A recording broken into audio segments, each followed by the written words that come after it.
जर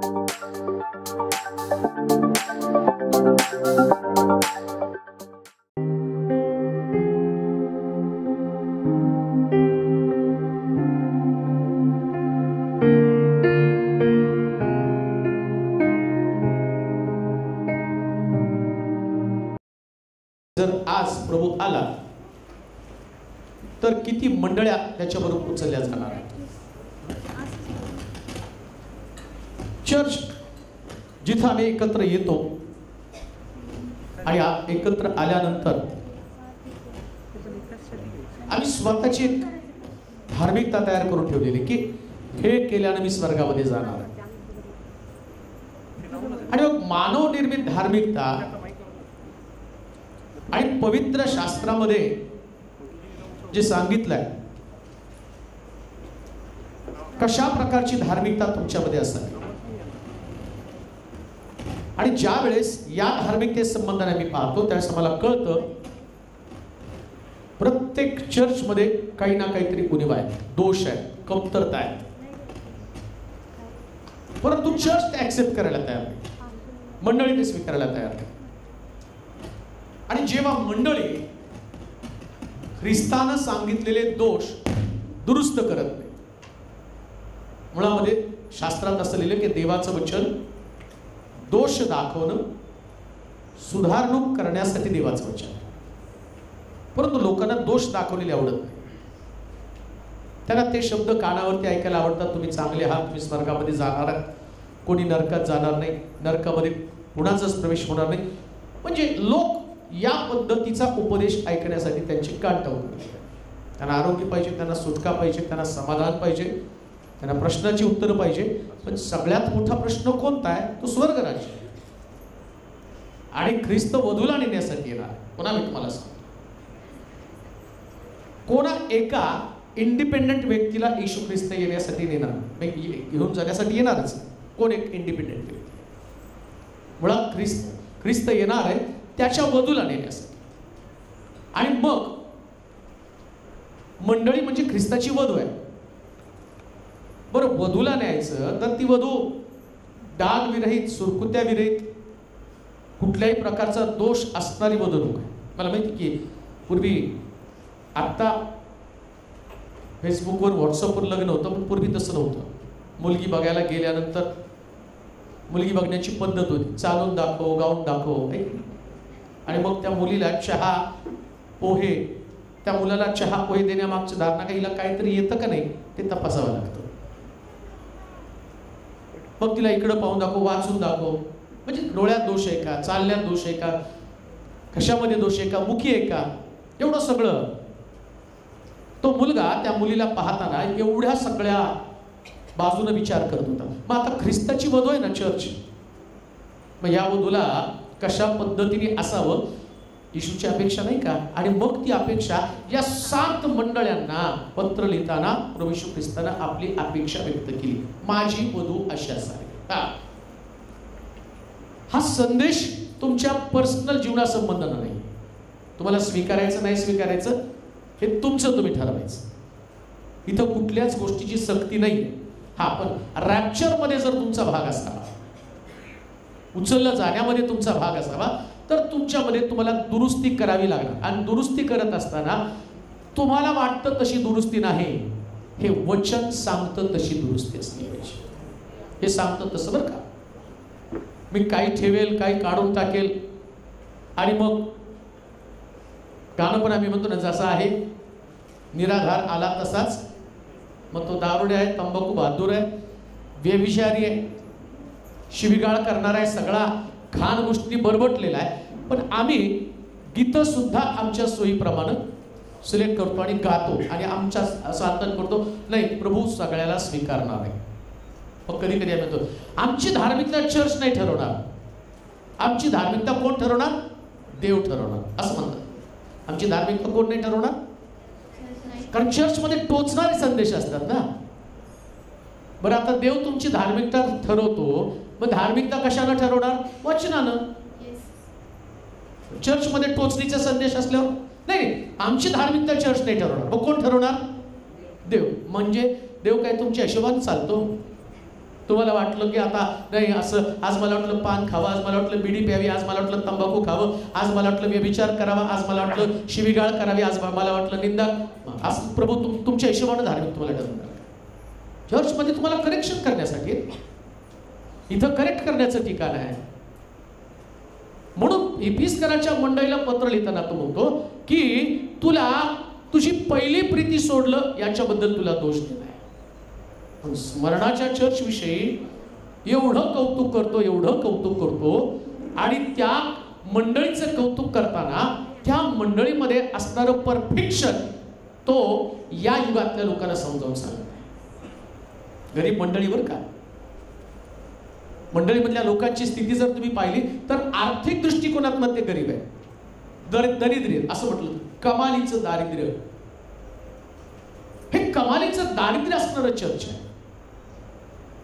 म्हणजे चर्चचे आशीर्वाद आर्थिक दृष्टिकोनातनं मोजू नका. बऱ्याच लोकांना असं वाटतं की जे चर्च ज्याच्याकडे पैसा भरपूर आहे ते आशीर्वादित चर्च आहे. परंतु या ठिकाणात जी मंडळी आम्ही पाहिली, मासोदिनियातली मंडळी जी होती, या मंडळीचं वैशिष्ट्य काय, ती कमालीची दरिद्री मंडळी आहे. तिची कुवतच नाही. एखादं इन्स्ट्रुमेंट घ्यायचं किंवा एखादं आणि काही गोष्टी करायच्या तर आर्थिक बाजू त्यांच्या कमकुवत आहे. पण या मंडळीचं वैशिष्ट्य काय माहिती का, बायबल सांगतं ते सेवकाला विनंती करत आहेत. मला वाटतं ते वचन वाचू जिथं आपण सोडलो, मग आम्ही पुढच्या मंडळीकडे जाणार आहोत. दुसरे करंथीकराचं पत्र 8 अध्याय 1 ते 4 वचनाकडे आपण जाणार आहोत. म्हणजे मला त्याच्यातनं ज्या महत्वाच्या गोष्टी त्या तुम्हाला सांगून आपण पुढच्या असणाऱ्या मंडळीकडे जाणार आहोत. दुसरे करंथीकराचं पत्र 8 अध्याय 1 ते 4 वचन. मासोदिनिया या ठिकाणचं चर्च आहे. ती मंडळी कशी पहा. बंधूंनो, मासोदोनियातील मंडळ्यांवर झालेल्या देवाच्या कृपेविषयी, देवाच्या कृपेविषयी जी मंडळी, ऐका बरं का, मंडळी जेव्हा गरीब असते ना तेव्हा त्या मंडळीवर देवाची कृपा अधिक असते. म्हटलं का, चर्च जास्त गरीब असतं ना त्यास देवाची कृपा त्या चर्चवर अधिक असते. का माहिती का, ते गरीब अंतःकरणानं प्रभूकडे येतात आणि अपेक्षा करतात की देवा तुझ्या वचनानुसार तू आम्हाला घडव. जेव्हा मंडळीकडे पैसा लक्झरी येतं ना त्यास चर्च देवाचं वचन ऐकण्याच्या ऐवजी, काल आम्ही ऐकलं त्या चर्चला दोष देताना सगळ्यांकडे मोबाईल होते आणि अर्धे लोक सूर्याकडे गेले आणि त्या सूर्याकडे जाऊन त्यांनी काय केलं तर रेंज तपासण्याचं काम केलं. चर्चकडे पैसा आल्यावर सगळ्या हायफाय सुविधा त्यांच्याकडे येतात, मग त्यांचं लक्ष देवाच्या वचनाकडे लागत नाही. म्हणजे चर्च गरीब असताना या गरीब चर्च वरती देवाची कृपा अधिक असते. याचा अर्थ चर्चनी गरीब नाही राहायला पाहिजे. मग तुम्ही काय म्हणाल, चर्चने गरीबच राहायला पाहिजे का? देव का गरीब ठेवतो माहिती का चर्चला? सुरुवातीच्या काळामध्ये प्रभू त्या लोकांना अतिशय कमालीच्या दारिद्र्यामध्ये ठेवतो. कशासाठी? त्यांनी आपलं लक्ष वराकडे लावावं, ख्रिस्ताकडे लावावं. आपल्या गरिबीकडे पण नाही लक्ष लावायचं. आणि चर्चनी सुद्धा आम्ही गरीब आहोत असं पण बोलायचं नाही. का बोलायचं नाही माहिती का? बायबल सांगतं लोक म्हणतात तू गरीब आहे, पण येशू म्हणतो तू धनवान आहे. तुम्ही आर्थिक बाजूतनं चर्च आणि तोलमोल करू नका की किंवा तुमच्या चर्चची ओळख गरीब चर्च म्हणून लोकांच्या नजरेमध्ये असू. पण जेव्हा प्रभू तुमच्याकडे पाहिल ना त्यावेळेस विश्वासाच्या बाबतीमध्ये आणि जे काही प्रभूने दिलेले शिक्षण आहे त्या शिक्षणाच्या बाबतीत तुम्ही धनवान असलं पाहिजे. परफेक्शन सगळ्या बाबतीमध्ये परफेक्ट. एक सूचना जर तुम्हाला मिळेल ना वचनात, हे करू नका, हे प्रभूला आवडत नाही, आणि जे चर्च ही सूचना ऍक्सेप्ट करतात ते चर्च धनवान चर्च आहे. चर्चने प्रत्येक सूचना स्वीकारली पाहिजे. अजून एक गोष्ट तुम्हाला सांगतो, हे डोक्यातनं काढून टाका, पाळक टोमणे मारतो. बऱ्याच लोकांना पाळकाने टोमणा मारला. टोमणा नाही, तुम्हाला दगड फेकून मारला पाहिजे. टोमण्याने काय भागते तुमचं? टोमणा मारला. बायबलमध्ये दिलंय तिथं शब्दात बोलणाऱ्याला दगडानं ठेचून मारा. म्हणजे त्यांना टोमणा नाही, दगडाने मारलं पाहिजे. एखादा रविवार चर्चला जर आला नाही तर तो म्हटलं दगडाने ठेचून मारा, आणि तुम्ही आता टोमणा मारलेला आहे. मुळामध्ये चर्च जे आहे ते सूचना स्वीकारणारं चर्च असलं पाहिजे. त्यांनी बदल केला पाहिजे, स्वतःमध्ये बदल केला पाहिजे. मग धनवान कशाच्या बाबतीमध्ये? तुम्ही देवाचं वचन तंतोतंत लागूकरण करून घेता. तंतोतंत. तो टोमणा समजू नका. ते तुमच्यासाठी करेक्शन आहे. माझा एक स्वभाव आहे. मला माझ्या मंडळीतल्या लोकांना विचार, एखादा चुकला त्याला एकदा दोनदा तीनदा सांगतो, तिसऱ्यांदा त्याला बाजूला करतो, असा बाजूला करतो की ते परत यायलाच नाही पाहिजे. आता मी तर काही देव नाहीये आणि माझ्यासमोर तर जास्त ऑप्शन नाहीये. देवासमोर तर अनेक ऑप्शन्स आहे. तुम्हाला वाटतं का तुम्ही चुकत राहिला देव सारखं तुमच्याच मागे लागेल? नाही रे बावड्या, नाही रे सोन्या, नाही ग छकुली, नाही ग बकुली, आणि तू कर आणि तूच लाग म्हणा ना तसंच. कोण तुमच्या मागे लागणार आहे? अहो देवाला या धोंड्यापासून अब्रामाची संतती निर्माण करण्यासाठी तो समर्थ आहे. मंडळीने हे लक्षात घेतलं पाहिजे. तुम्ही ज्यावेळेस तुम्ही दुसऱ्या तिसऱ्या मंडळीकडे तुम्ही याल, परगमची तिसरी मंडळी, त्याच्यामध्ये इतकं सुंदर सांगितलंय. आता ते सांगितलं तर त्याच्यातलं सगळं मेलडी निघून जाईल, पण तिथं तुमच्या पाचरणाला तुम्हाला पक्कड ठेवण्यासाठी सांगितलंय. जेव्हा मंडळीमध्ये एखाद्या व्यक्तीला देव निवडतो ना, त्या व्यक्तीला निवडल्यावर सैतानाचं काम पण त्या व्यक्तीला पाडणं आहे. असं थोडे होतं, अरे बाबा या व्यक्तीला देवानं अभिषेक केला, मनोजला आता इतकं सुंदर वाद्य वाजवण्यासाठी, गाण्यासाठी, किती सुंदर त्याचा आवाज आहे. मग असं सैतान म्हणणार आहे का, अरे जाऊ दे मनोज सेवा करतो त्याला सोडायचं आणि बाकीच्यालाच धरायचं? तो पहिले मनोजलाच धरणार ना, मनोजला धरणार आहे. आणि त्याला कसं धरायचं माहिती बरोबर. आणि एकदा त्याच्या तावडीत तो सापडला, मनोज त्याच्याकडे अट्रॅक्ट झाला, त्याच्या स्थानावरून त्याला काढेपर्यंत तो गप्प राहणार. कुठपर्यंत तो प्रयत्न करणार आहे? जेव्हा त्याचं पतन होत नाही तोपर्यंत तो गप्प बसणार नाही सैतान. आणि मग 7 मंडळाला पत्र लिहिताना हे दोष दाखवताना प्रभू काय सांगतो माहिती का? जो विजय मिळवतो त्याला दुसऱ्या मरणाची बाधा नाही. विजय मिळवा, भावनेवरती विजय मिळवा. वाहवा केल्यावरती फुगून पण जाऊ नका आणि निंदा केल्यावर खचून जाऊ नका. लोकांनी कौतुक करू द्या, लोकांनी खाली टाकू द्या, पण लक्षात ठेवा शेवटपर्यंत विश्वास राहून प्रभूची सेवा करा. ही प्रभू अपेक्षा करते शेवटपर्यंत. चर्च हे तुम्हाला नेहमी उत्तेजन देईल अशी अपेक्षा धरू नका. आणि ते चर्च उपयोगाचंच नाही. कारण चर्च कशासाठी? दोष दाखवण्यासाठी. कशासाठी? दोष दाखवण्यासाठी. दोष दाखवले पाहिजे. पालक मलाच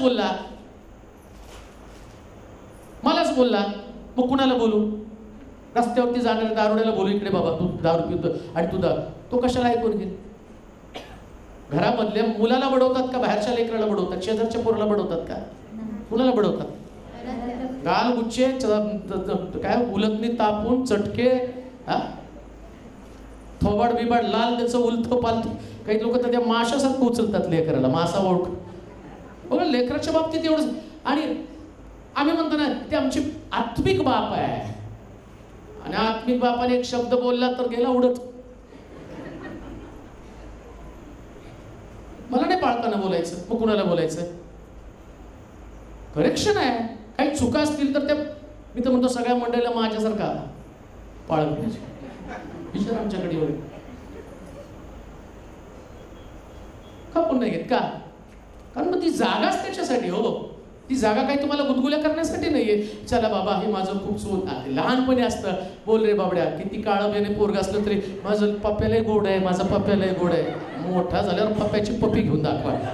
गुटक्याचा वास येतो त्याच्या तोंडात, म्हणजे पप्प्याच्या तोंडातनं गुटक्याचा वास येतो, दारूचा भका वास येतो, तो पिचकाऱ्या मागून बाहेर आलेला असतो. आता त्या पप्प्याची पप्पी घेऊन दाखवा. लहानपणी करायला कौतुक, तारणात आल्यावर ते कौतुक असतं. पण लक्षात ठेवा, जसं लेकरू मोठं होतं ना, त्याला फटके सुद्धा मारावे लागतात का? त्यानं चुकीच्या मार्गावरती जाऊ नये. धन्य ती मंडळी रोज लोकांना करेक्ट करत असते आणि ती मंडळी स्वीकारत असते करेक्शन स्वीकारा.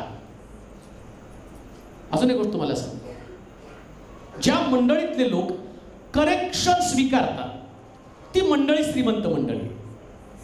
पुन्हा मी तुम्हाला सांगतो, फायनान्शियली विचार करू नका. पैसा ही सेवेमध्ये सगळ्यात दुय्यम गोष्ट आहे, सगळ्यात दुय्यम. अजून एक गोष्ट तुम्हाला सांगतो, मंडळीतला पैसा मंडळीला भ्रष्ट करत असतो.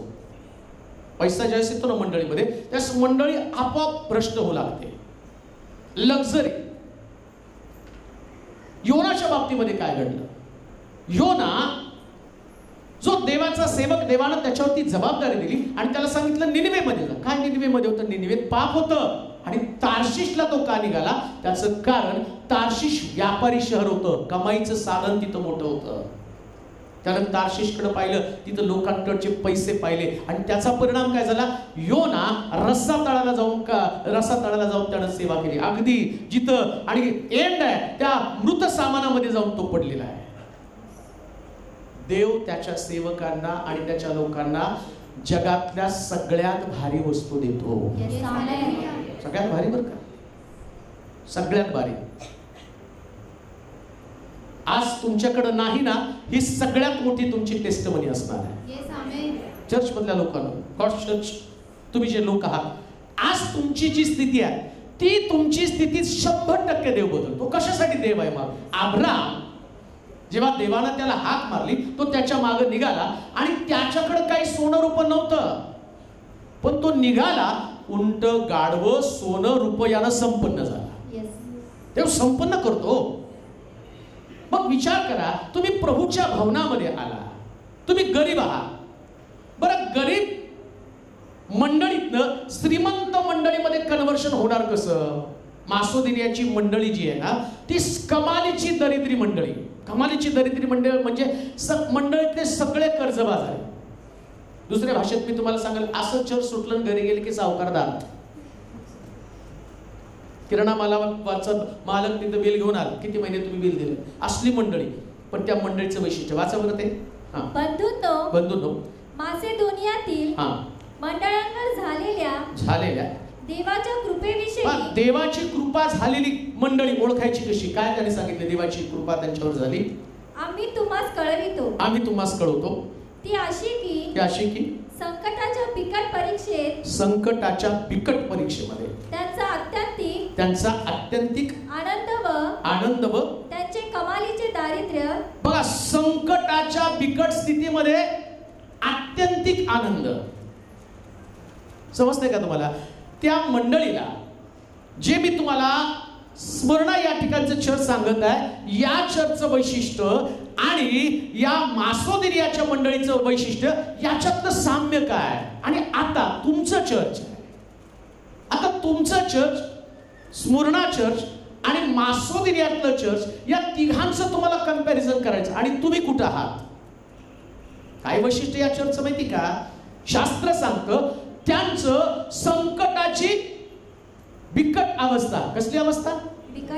बिकट अवस्था म्हणजे या संकटातनं बाहेर पडण्याचाच मार्ग नाही. बिकट अवस्था म्हणजे एवढी संकट आहे की यातून बाहेर पडण्याचा मार्ग नाही. म्हणजे कधी कधी मंडळीमध्ये अशा प्रकारचे लोक असतात की त्यांना सुसाईड शिवाय दुसरा पर्याय नाही, मार्ग सापडत नाही. इतक्या भयानक प्रकारच्या संकटामध्ये सापडले. आता विचार करा, अशा प्रकारच्या मंडळीवर देवाची कृपा झाली. आणि कृपा काय माहिती का? या मंडळीमध्ये संकटाची आणि भरती आलेली आहे, पण त्याच्या पलीकडे जाऊन ते चर्च आहे, त्या चर्चमध्ये आनंदाची सुद्धा भरती आलेली आहे. बिकट अवस्थेमध्ये ते चर्च आनंद करणार आहे. लक्षात ठेवा, तुम्ही ज्यावेळेस देवाच्या घरामध्ये येताना, तुम्ही देवाच्या घरामध्ये आल्यावर तुम्ही घरातले प्रश्न घेऊन देवाच्या मंदिरात आले तर समजायचं देवाची कृपा तुमच्यावरती नाही. पण तुम्ही चर्चमध्ये येताना फार प्रश्न घेऊन येता, पण देवाची कृपा तुमच्यावरती आणि तुम्ही आनंदाने उड्या मारत असता, समजायचं देवाची कृपा तुमच्या चर्चवरती आहे.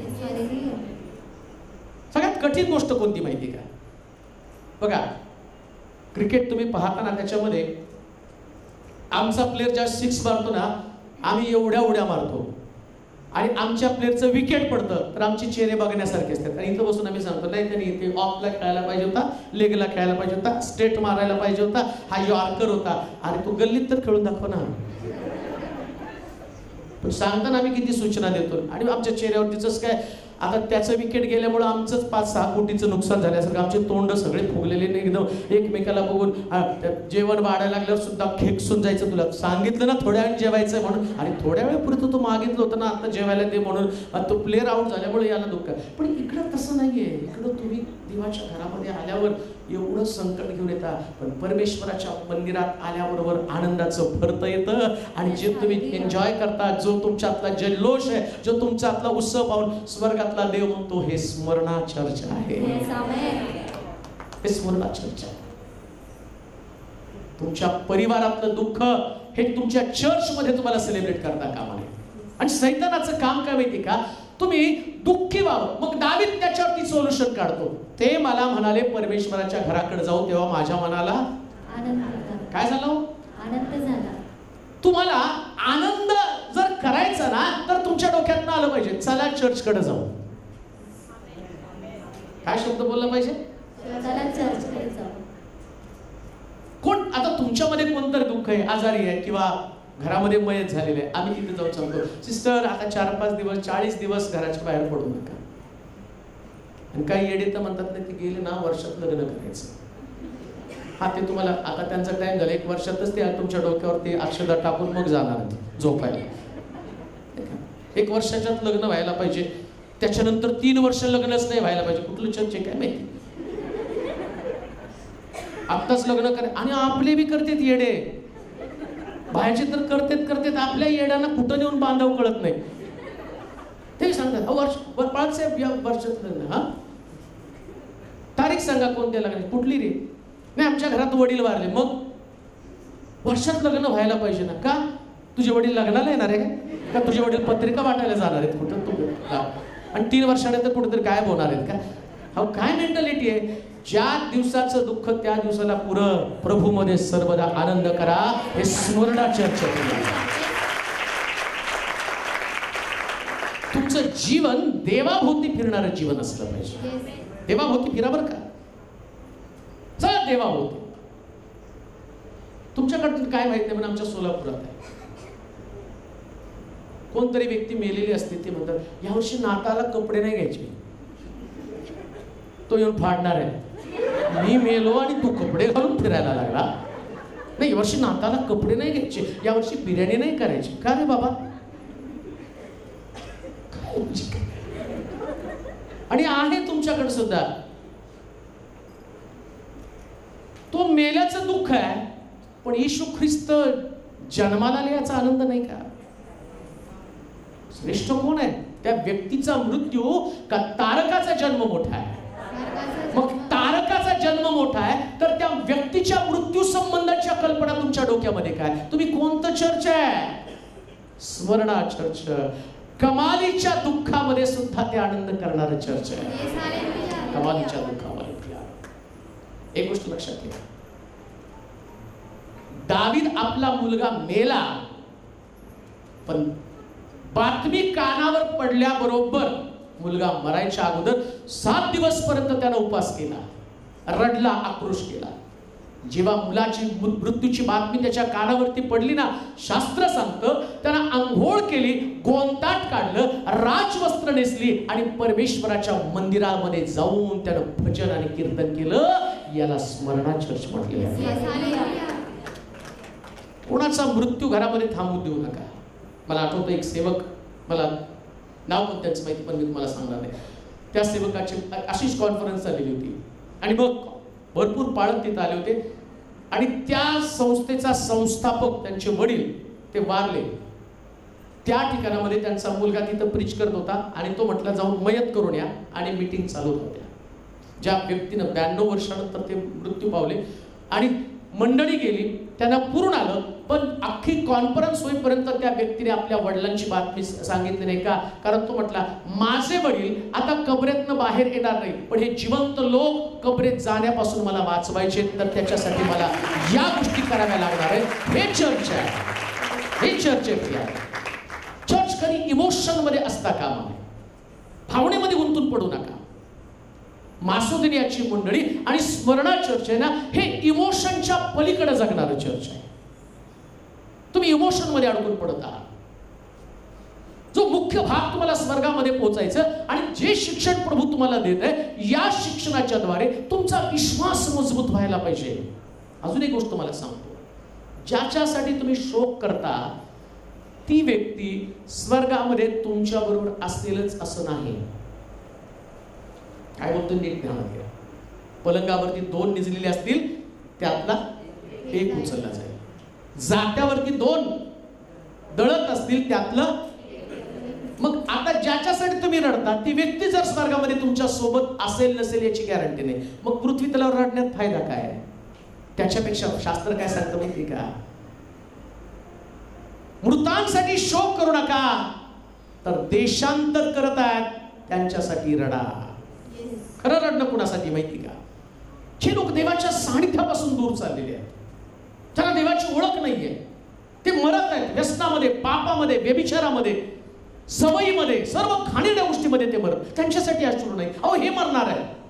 एक व्यक्ती विश्वासामध्ये मरती ना तर तिला पुनरुत्थानाची आशा आहे. पण समजा पाप करणारी एखादी व्यक्ती पापामध्ये मेली तर तिला पुनरुत्थानाची आशा नाहीये, तिला स्वर्गाची आशा नाही. या लोकांसाठी आम्ही रडलं पाहिजे. आता या मासोदियाच्या मंडळीचं वैशिष्ट्य काय? अतिशय गरीब, कमालीचे दारिद्र्य, अजून यामध्ये त्यांची औदार्य संपन्नता विपुल झाली. काय झालं? विपुल झाली. काय पण औदार्य संपदा म्हणजे काय? शब्द फक्त आम्हाला औदा नाही असं काहीतरी वाटत.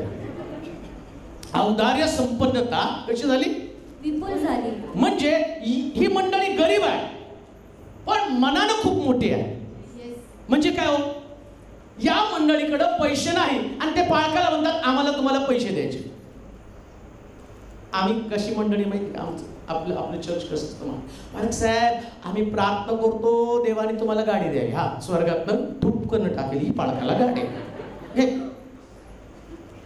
साहेब आम्ही प्रार्थना करतो तुम्हाला चांगले कपडे देवाने द्यावे.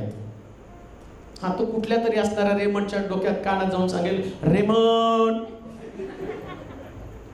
पास्टरला तू सोड दे. असं नाही होत.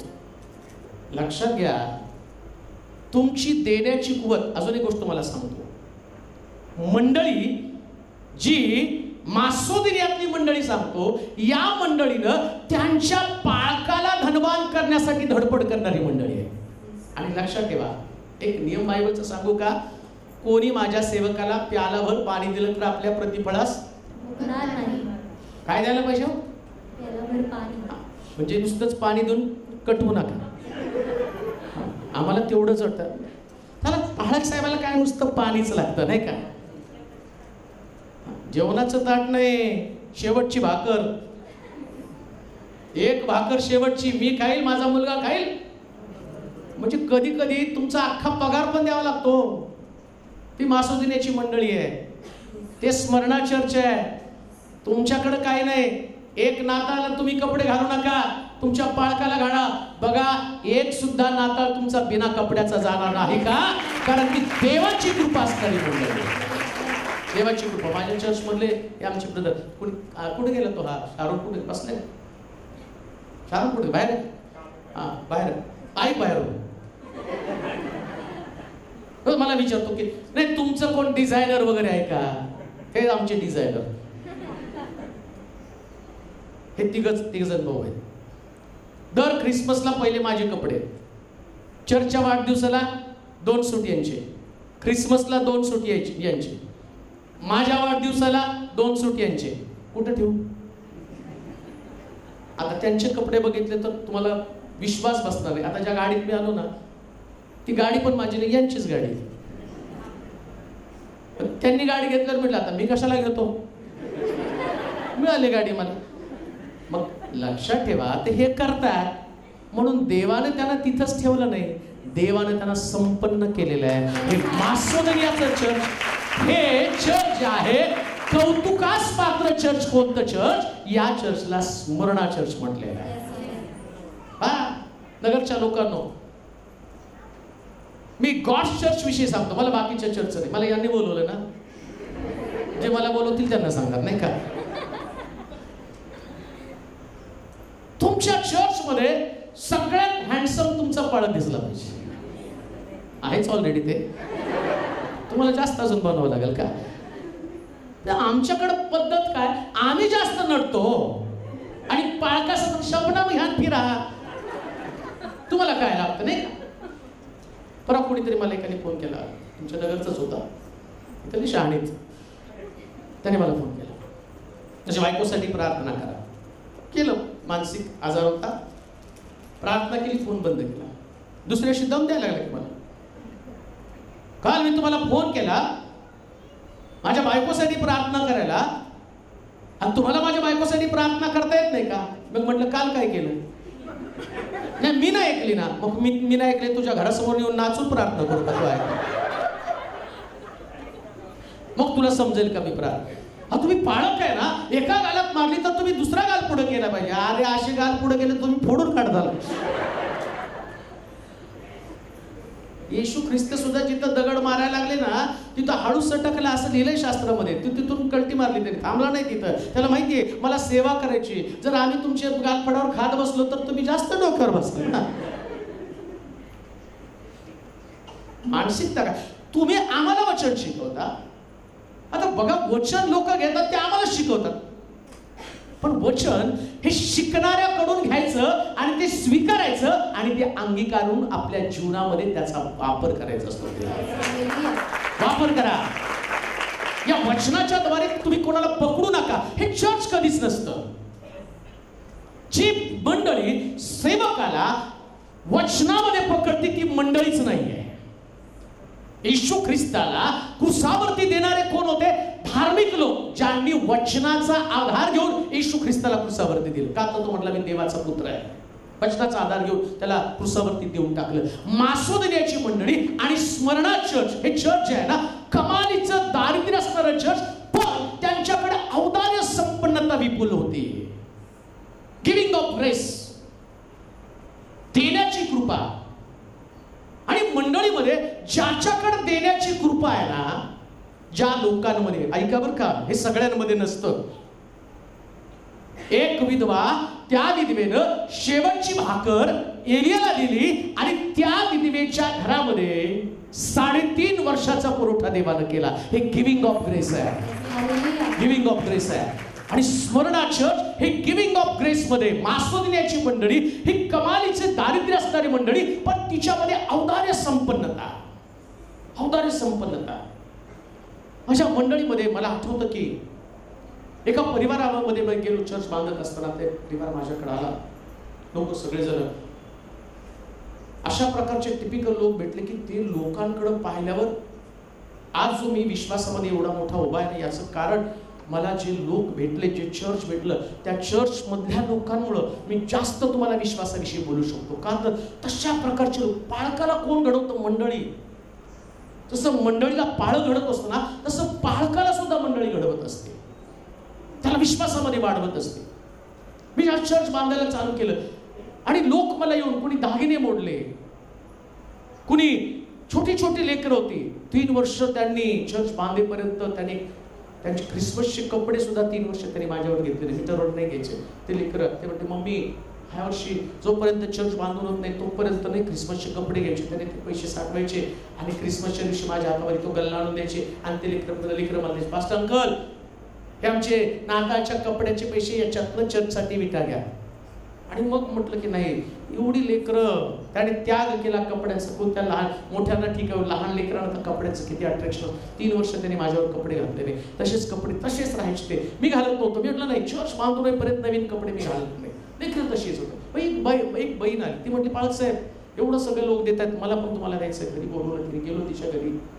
ती म्हटली या पैसे द्यायचे तुम्हाला. आणि अतिशय गरीब बरं का, खूप गरीब. 5 लेकरं, नवरा मेलेला, आणि घरामध्ये ती कोथिंबीर, अद्रक, ते सगळं भाजीपाला घरामध्ये विकत होती. रॉकेल गरीब विधवा, 5 लेकरं तिला.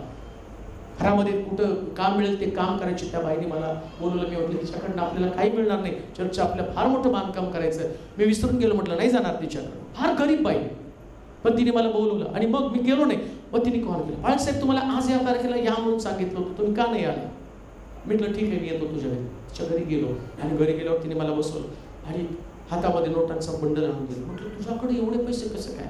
ते म्हटले नाही हो, माझ्या नवऱ्यानं मरण्याच्या अगोदर आमच्यासाठी एक रूम बांधून ठेवली होती. माझी लेकरं, माझी मुलं इकडं तिकडं रस्त्यावरती कुठं फिरू नये म्हणून ही रूम माझ्या लेकरांसाठी असू दे म्हटलं. आणि ती म्हटली की नाही, मला माझ्या नवऱ्याने घर दिलं, आता मी भाड्याच्या घरात राहते, मला 65 रुपये भाडं मी भरते.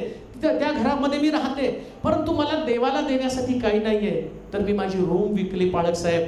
कमालीचं दारिद्र्य औदार्य संपन्नता विपुल होती.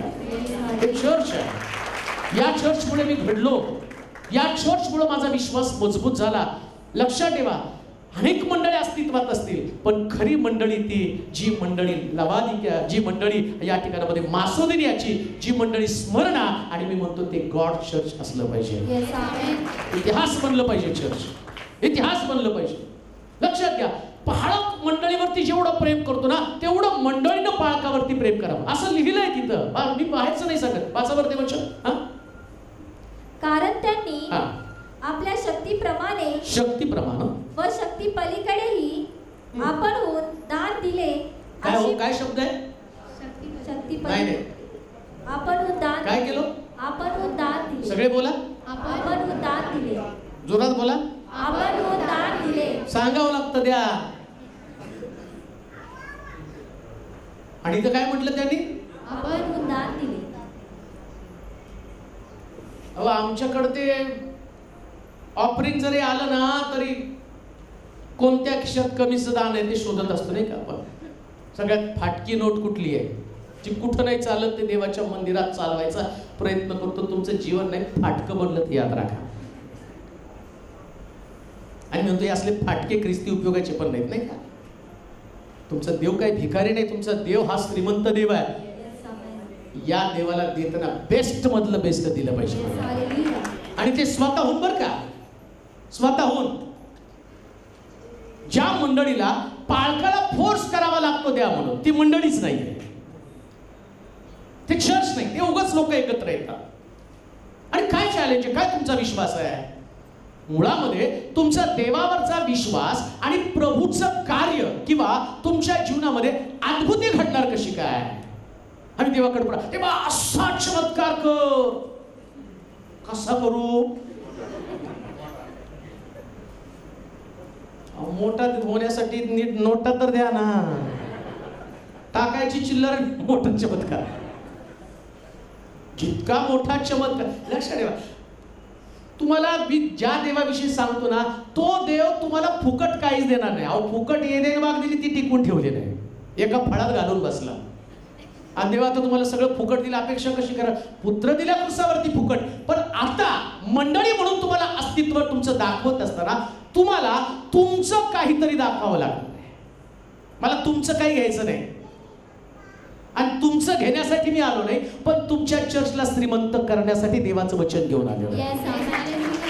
देवाची कृपा तुमच्या चर्चवरती व्हायला पाहिजे. देवाची कृपा तुमच्यावर. मासोदिनिया या ठिकाणचं जे चर्च आहे, या मंडळीमध्ये काय होतं की ते स्वतःहून, कसं स्वतःहून, लक्षात ठेवा, काही लोक ऑफरिंग संपण्याची वाट बघतात, आणि काही एवढे हुशार असतात ना, ऑफरिंग जर आलं हळूच उगाच कुठेतरी बाहेर कल्टी मारायची. तसे मी बहादर आहे ते. आणि काही लोक तरी एवढे हुशार आहेत ना, त्यालाच हात लावतात, असं असं करतात.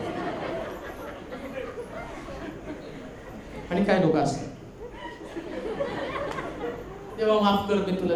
आणि आमची त्या तसल्या तर प्रार्थना करणाऱ्या लोकांना तर बसून देऊ नका चर्च. जे दिलं त्यांना आशीर्वादित कर, नाही दिलं त्याला असलेले आशीर्वाद द्या, म्हणजे तुम्हास. आणि देव काय तुमच्या सांगण्यावरून आशीर्वादित करणार आहे? आशीर्वाद तुम्ही नसताना दिल्यावर आशीर्वादित होणार आहात. तुम्ही कशाला बोलवलं नाही तरी चालेल, पण दान करत तर जावंच लागेल ना मला. तुम्हाला शिकवायला तर तुम्हाला लागेलच ना. इथं येऊन नुसतं गाणं म्हणजे मंडळी नाही. इथं येऊन नुसतं अटेंड करणं म्हणजे चर्च नाही. चर्च म्हणजे नेमकं काय? या मासोदिनियाच्या चर्चचं वैशिष्ट्य काय? त्या ज्या मंडळीचं तुम्ही शिक्षण, स्मरणा हे चर्च आहे, मासोदिनिया हे चर्च आहे, आणि गॉड्स चर्च हे देखील एक चर्च आहे. आता तिन्ही चर्चची तुलना करायची. आता तुमच्या चर्चमध्ये या चर्च मधलं कमीपण काय असेल? तो म्हटला मंडळी स्वतः विचारतो की आम्हाला देण्यासाठी सहाय्यक, असं लिहिले. काय लिहिले बरं? शब्द वाचा, तो मला ऐकायला येईल. हा. कारण त्यांनी आपल्या शक्तीप्रमाणे व शक्ती पलीकडेही आपणहून दान दिले अशी मी साक्ष देतो. साक्ष देतो. त्यांनी आम्हाजवळ आग्रहपूर्वक काय हो आग्रहपूर्वक मागितलं की पवित्र जनांची सेवा करण्यात आम्हाला सहकार्य करू. इथं पालकाला सांगावं लागतं मीटिंग आहे, काय द्यायचं तर द्या. आणि इथं मासोदिण्याची मंडळी मीटिंग आहे तर पालकाला अहो काहीतरी आम्हाला द्या, खुर्चीचा भार द्या, साऊंड सिस्टमचा भार द्या, हॉलचं भाडं देण्याचा भार द्या. इकडं मंडळीची स्पर्धा लागली, ईर्ष्या लागली, आम्ही त्याच्यामध्ये सहभागी व्हा. धन्य ते चर्च. अजून एक गोष्ट मला सांगतो, फुकट देवाचं वचन ऐकू नका. फुकट आणि आम्ही तो काय मोलमान वचन, 10 पैसे रुपया टाकला, इतकं मोलमान वचन आहे. लक्षात घ्या, जगातली राष्ट्र श्रीमंत का झाले माहिती का? त्या राष्ट्राला देण्याविषयीचं महत्व कळालं म्हणून जगातली राष्ट्र श्रीमंत झालेली आहे. आणि बाकीचं सोडा हो, ज्यांना खऱ्या देवाची ओळख नाही ना, ते सुद्धा त्यांच्या देवासमोर सोनं नाणं एवढ्या मोठ्या रकमा टाकतात. पण आमचे लोक पेंटर आणि कार्पेंटर मध्ये का अडकले माहिती का? यांनी कमालीचं दारिद्र्य घेऊन तसेच बसलेले. पण जेव्हा मंडळीला लोक उठतील आणि रिक्वेस्ट करतील सेवकाला, आम्हाला सहभागी होऊ द्या, सेवा करण्यामध्ये आम्हाला सहभागी होऊ द्या, मला आनंद वाटतो. आज या मीटिंग मध्ये काही लोकांनी, कुणीतरी सिस्टरने कोण दिलं माहिती नाही, मीटिंगला आहेत खरे, त्यांनी आम्हाला एवढा मोठा डबावरून केक पाठवले. खातो तर आम्ही 2, तरी डबाभर केक पाठवले. याचा अर्थ काय माहिती का? जेव्हा तुम्ही काहीतरी करताना, ते मी खाणार नाही खाणार हा प्रश्न वेगळा आहे, पण सेवा करण्याची जी तुमची तळमळ आहे, तुम्हाला वाटतं ना त्याच्यामध्ये सहभागी व्हावं. आणि याचा परिणाम काय होतो? परमेश्वर त्या मंडळीतल्या लोकांना तो काय म्हणत आहे की तुमची औदार्य संपन्नता विपुल झालेली आहे. या चर्चकडे प्रभू पाहिल ना.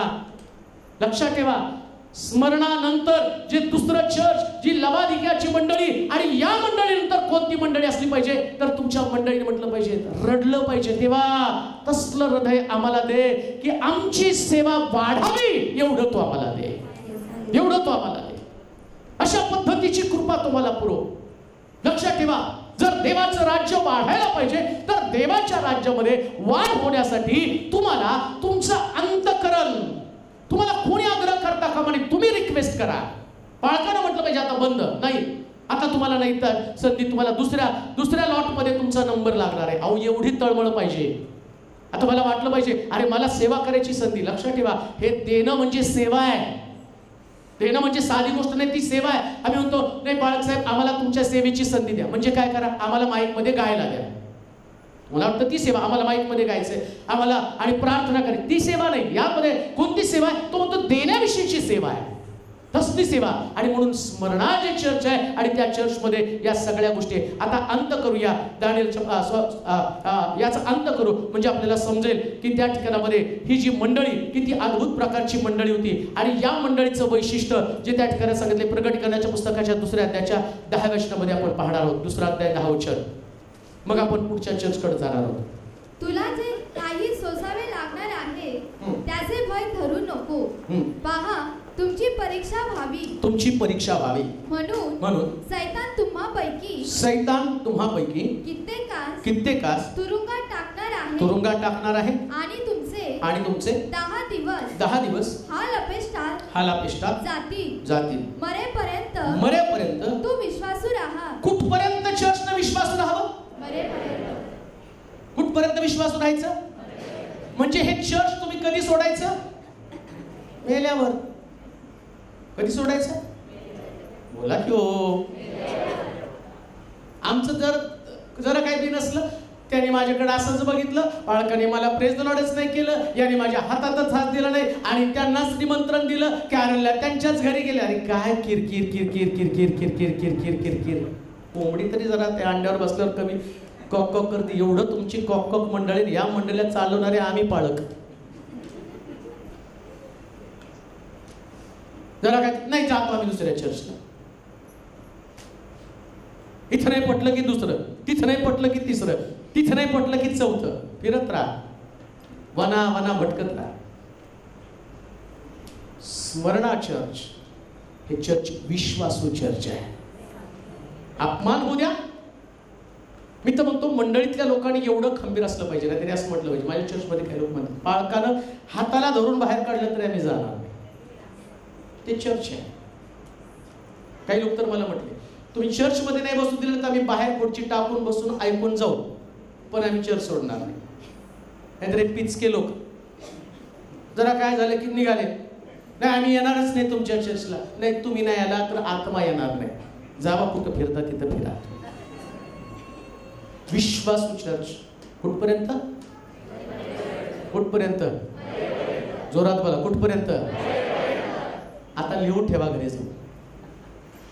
मरेपर्यंत जी मंडळी एकाच ठिकाणामध्ये बिलगून राहते. लक्षात ठेवा, सगळीकडे यहूदा इस्करियोत येत आहे, सगळीकडे पेत्र आहे, सगळीकडे थोमा आहे, सगळीकडे. कोणत्या चर्चमध्ये या प्रकारचं वैशिष्ट्य असणारे लोक नसतील असं होणारच नाही. कुठंच नाही. बेनिनकडे नाही, यांगीचावकडे नाही, तंगयाकडे नाही, माझ्याकडे सुद्धा नाही. लाख मी किती घसा ताडून सांगू द्या, मी तुम्हाला लाख सांगितलं तर मला जाऊन तिथं माझ्या लोकांना बडवाच लागतं ना. हे सगळीकडेच असणार. प्रॉब्लेम असं नाही की आता मी तुम्हाला सांगायला लागलो, बरेच लोक पालक साहेब एवढं सांगतात, माझ्या चर्चमध्ये पण तीच बोंब आहे. बरोबर, मातीच्याच चुली सगळीकडे असणार आहे ते.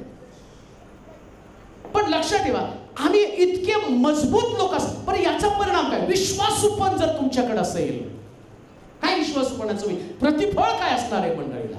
बघा बरं का, आता जे क्लायमॅक्स असणार आहे परगमच्या मंडळीला देवानं दिलेला जो आशीर्वाद आहे, तो आशीर्वाद त्या लोकांना मिळणार आहे जे मरेपर्यंत विश्वासू राहतात. मरेपर्यंत, मरेपर्यंत.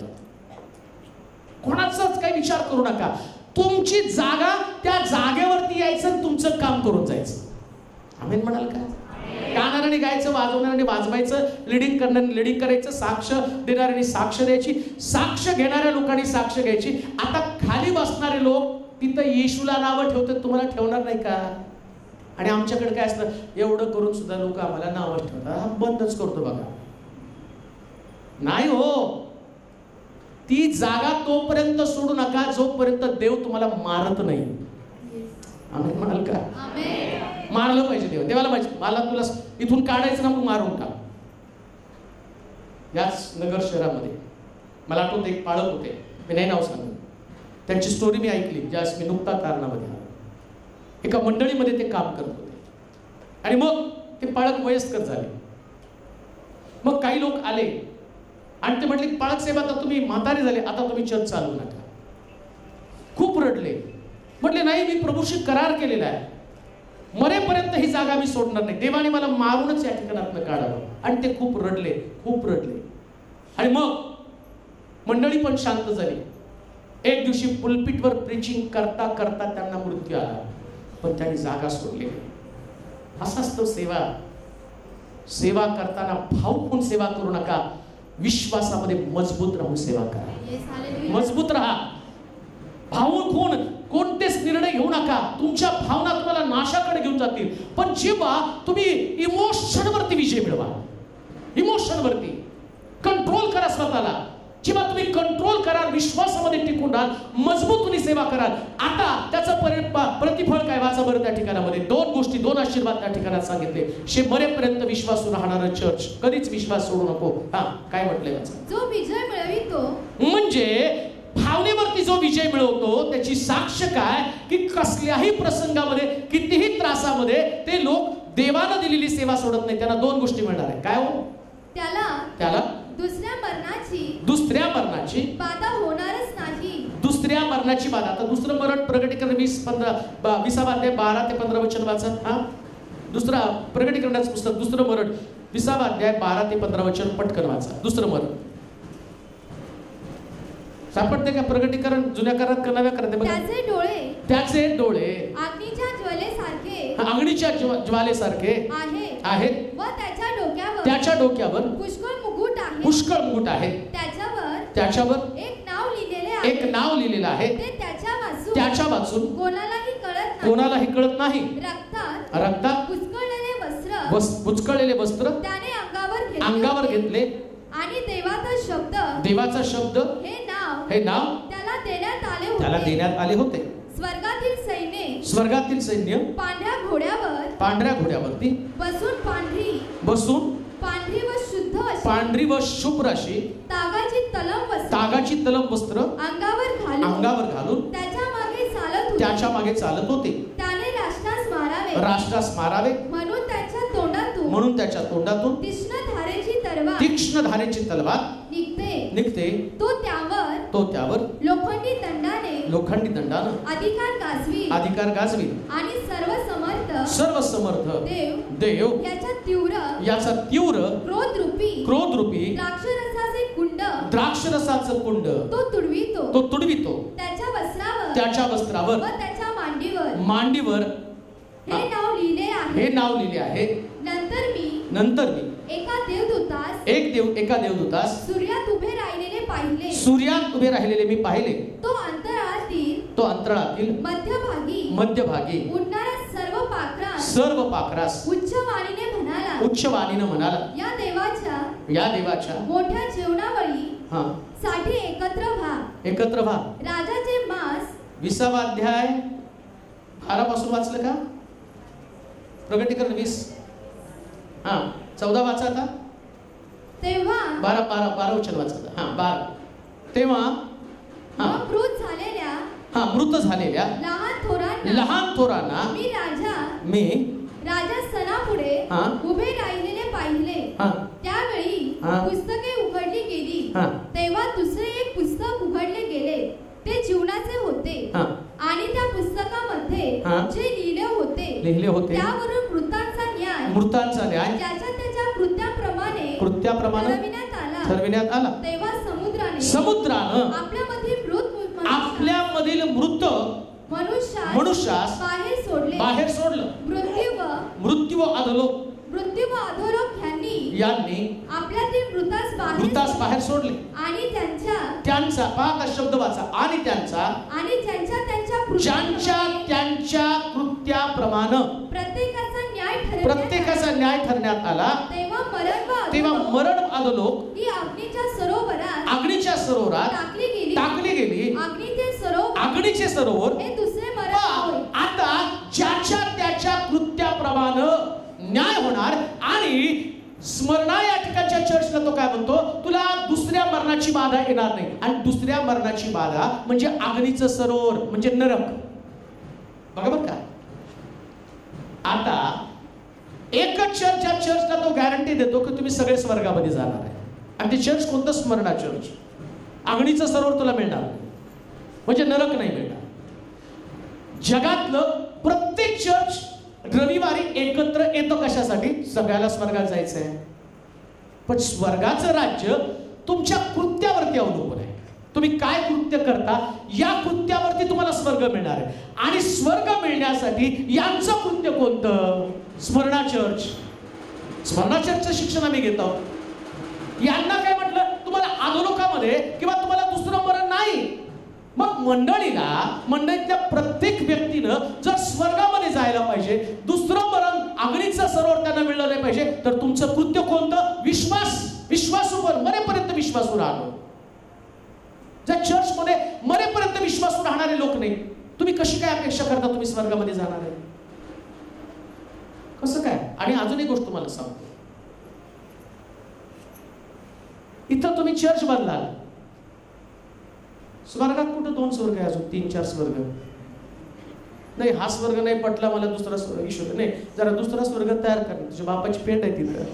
तुला दुसरा स्वर्ग, तुला इथं नाही बदलता आलं, तू बदलायच्या ऐवजी तू चर्च बदललं. आणि स्वर्गामध्ये तू म्हणतो स्वर्ग बदल. अहो, तुम्हाला बदलायची सवय लागली म्हणून तुम्ही सारखं बदलत राहता. आणि देवाला न बदलणारे लोक आवडतात. कारण आमचा देव हा कधी न बदलणारा देव आहे. आम्ही म्हणाल का? कधी न बदलणार. आणि म्हणून या चर्चला दुसऱ्या मरणाची बाधा होणार नाही. कोणतं चर्च? जे विश्वासू चर्च आहे. स्मरणा चर्च विश्वासू चर्च आहे. आणि मी म्हणेल गॉड चर्चने म्हटलं पाहिजे, आम्ही विश्वासू आहोत प्रभू, आम्ही शेवटपर्यंत तुला बिलगून राहणार आहोत. Yes, amen. पहिल्या चर्चमध्ये एफिसची मंडळी, पहिल्या प्रीतीचा अभाव असणारं चर्च, स्मरणा चर्च. हे स्मरणा चर्च वैशिष्ट्यपूर्ण चर्च, ख्रिस्ताचं प्रेम असणारं चर्च आणि देवाच्या मनाला भावलेलं चर्च आहे, परिपूर्ण चर्च. ज्या पद्धतीचं ते चर्च असायला पाहिजे तसलं एक चर्च आहे. परंतु तिसऱ्या चर्चला एक ऐतिहासिक असणारी पार्श्वभूमी आहे. त्यांचा भूतकाळ जर तुम्ही बघितला, आउटस्टँडिंग, म्हणजे तुलनाच होऊ शकत नाही, इतकं जबरदस्त चर्च. परंतु वर्तमान काळामध्ये त्या चर्चचं जर परिस्थिती तुम्ही बघितली, त्याच्यासाठी आपण वचनाकडे जाऊया. प्रकटीकरणाच्या पुस्तकामध्ये 2 अध्याय 12 पासून 17 पर्यंत वचन. अद्भुत चर्च आहे. परगम या ठिकाणचं ते चर्च, परगम या ठिकाणची ती मंडळी, आणि या मंडळीमध्ये काय वास्तव त्या मंडळीचं आहे, कशी सुंदर चर्च होतं ते आम्ही वाचणार आहोत. परंतु आता तर चर्चची अवस्था काय ते आम्ही पाहणार आहोत. हा, परगम येथील मंडळीच्या दूताला लिही, मंडळीच्या दूताला लिही, ज्याच्या जवळ तीक्ष्ण दुधारी तलवार आहे, तीक्ष्ण दुधारी तलवार आहे. तो असे म्हणतो, तू कोठे राहतोस, हे मला ठाऊक आहे. सैतानाचे आसन आहे तेथे. तू माझे नाव दृढ धरून राहिला आहे, आणि जेथे सैतान राहतो तेथे माझा साक्षी, माझा विश्वासू अंतिपा, जो तुम्हामध्ये जीवे मारायला गेला, त्याच्या दिवसातही तू माझ्यावरील विश्वास नाकारला नाहीस. तथापि तुला थोड्या गोष्टीविषयी दोष देणं मला प्राप्त आहे. त्या ह्या की बलामाच्या शिक्षणाप्रमाणे चालणारे लोक तेथे तुझ्याजवळ आहेत. त्यानं मूर्तीला दाखवलेलं नैवेद्य खाणे व जारकर्म करणं हे अडखळण इस्रायलाच्या संतानापुढे ठेवण्यास बालामाला शिकवलं. तसे निकलाइताच्या तशाच प्रकारच्या शिक्षणाप्रमाणे चालणारे लोकही तुझ्याजवळ आहेत. म्हणून पश्चाताप कर, नाहीतर मी तुझकडे लवकरच येईल. आपल्या तोंडातल्या तलवारीनं त्यांच्याबरोबर लढेल. आत्मा मंडळास काय म्हणतो, हे ज्याला कान आहे तो ऐको. आता एक मंडळी वास्तव तिचं पहा. या मंडळीमध्ये ज्या पद्धतीचे लोक आहेत, त्या मंडळीचे पास्ट किंवा त्याची पार्श्वभूमी, हे चर्च इतकं अद्भुत चर्च आहे. आणि या चर्चला एक इतिहास आहे. बरं, या मंडळीला जर तुम्ही बघितलं, ही ठेवली कुठं, हे चर्च आहे कुठं? सैतानाचं आसन जिथं आहे, म्हणजे जिथं सगळे पाप करणारे लोक आहेत, चांगले लोक नाही, पण अवतीभोवती सगळे पाप करणारे लोक आहेत. आता तुम्हाला थोडीशी स्टोरी जर उत्पत्तीच्या पुस्तकामध्ये तुम्ही पाहिली तर, लोट सदोम गोमोरामध्ये राहत असताना ज्या प्रकारची लोटाची परिस्थिती, अगदी सदोम गोमोरासारखं ते लोक आहेत. म्हणजे त्या भागामध्ये असणारं ते चर्च आहे, त्या भागातलं चर्च बरं का. आता त्याचा परिणाम काय झाला मंडळीमध्ये ते तुम्हाला त्याच्यातनं समजणार आहे. हे नुसतं वाचल्यावर तुमच्या नाही लक्षात येणार आहे.